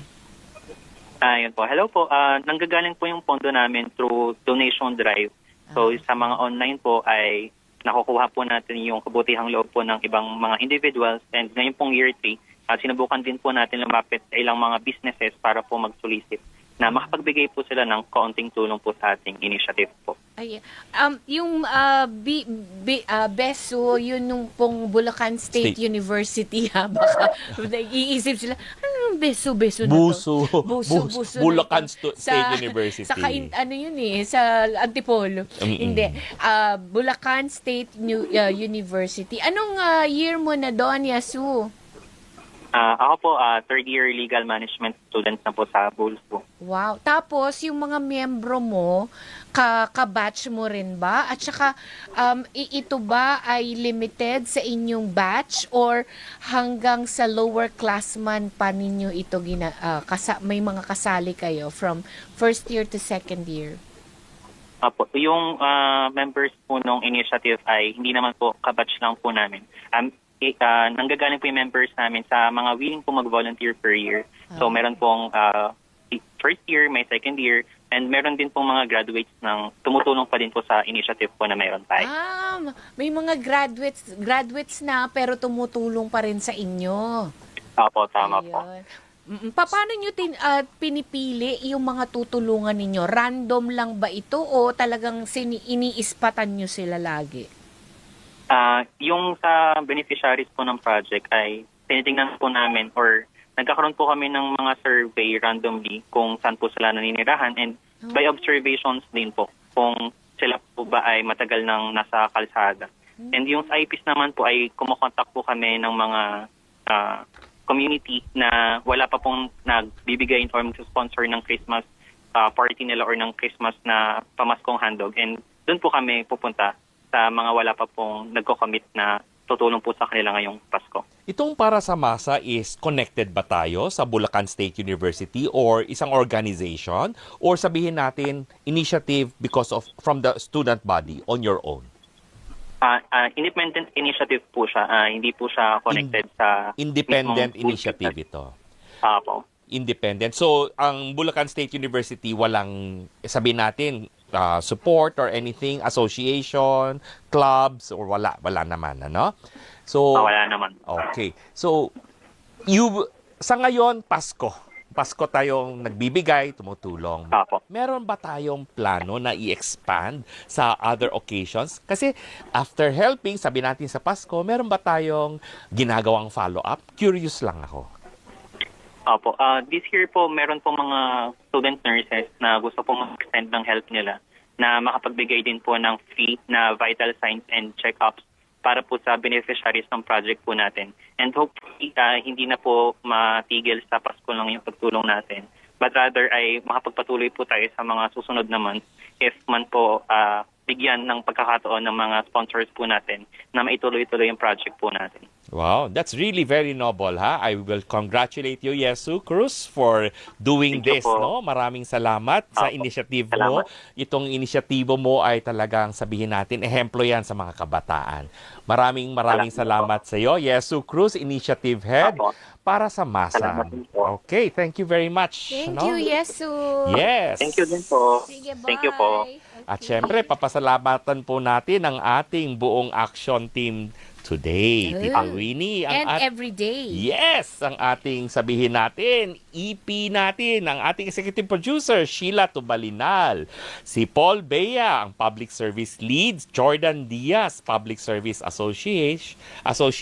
Kasama natin mga researchers, si Sweet Margen, si CJ Peira, at ng mga production associates kagani Don Ray Gise, Hannah Alcazar, Mark Notarte, Joyce Mansay, Lawrence Valerio at Angelo Toribio. Siyempre kasama po natin ang Radyo Patrol sa pangunguna ng desk editor nating si Jay Dones at si Amy Estareja. At ang ating mga kasama rin sa Teleradyo booth, maraming salamat. Hanggang sa muli! Bukas po ulit! Bye-bye po!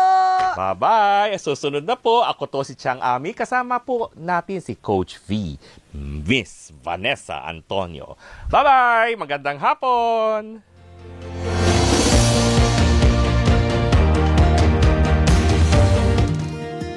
Ang puso ng DZMM.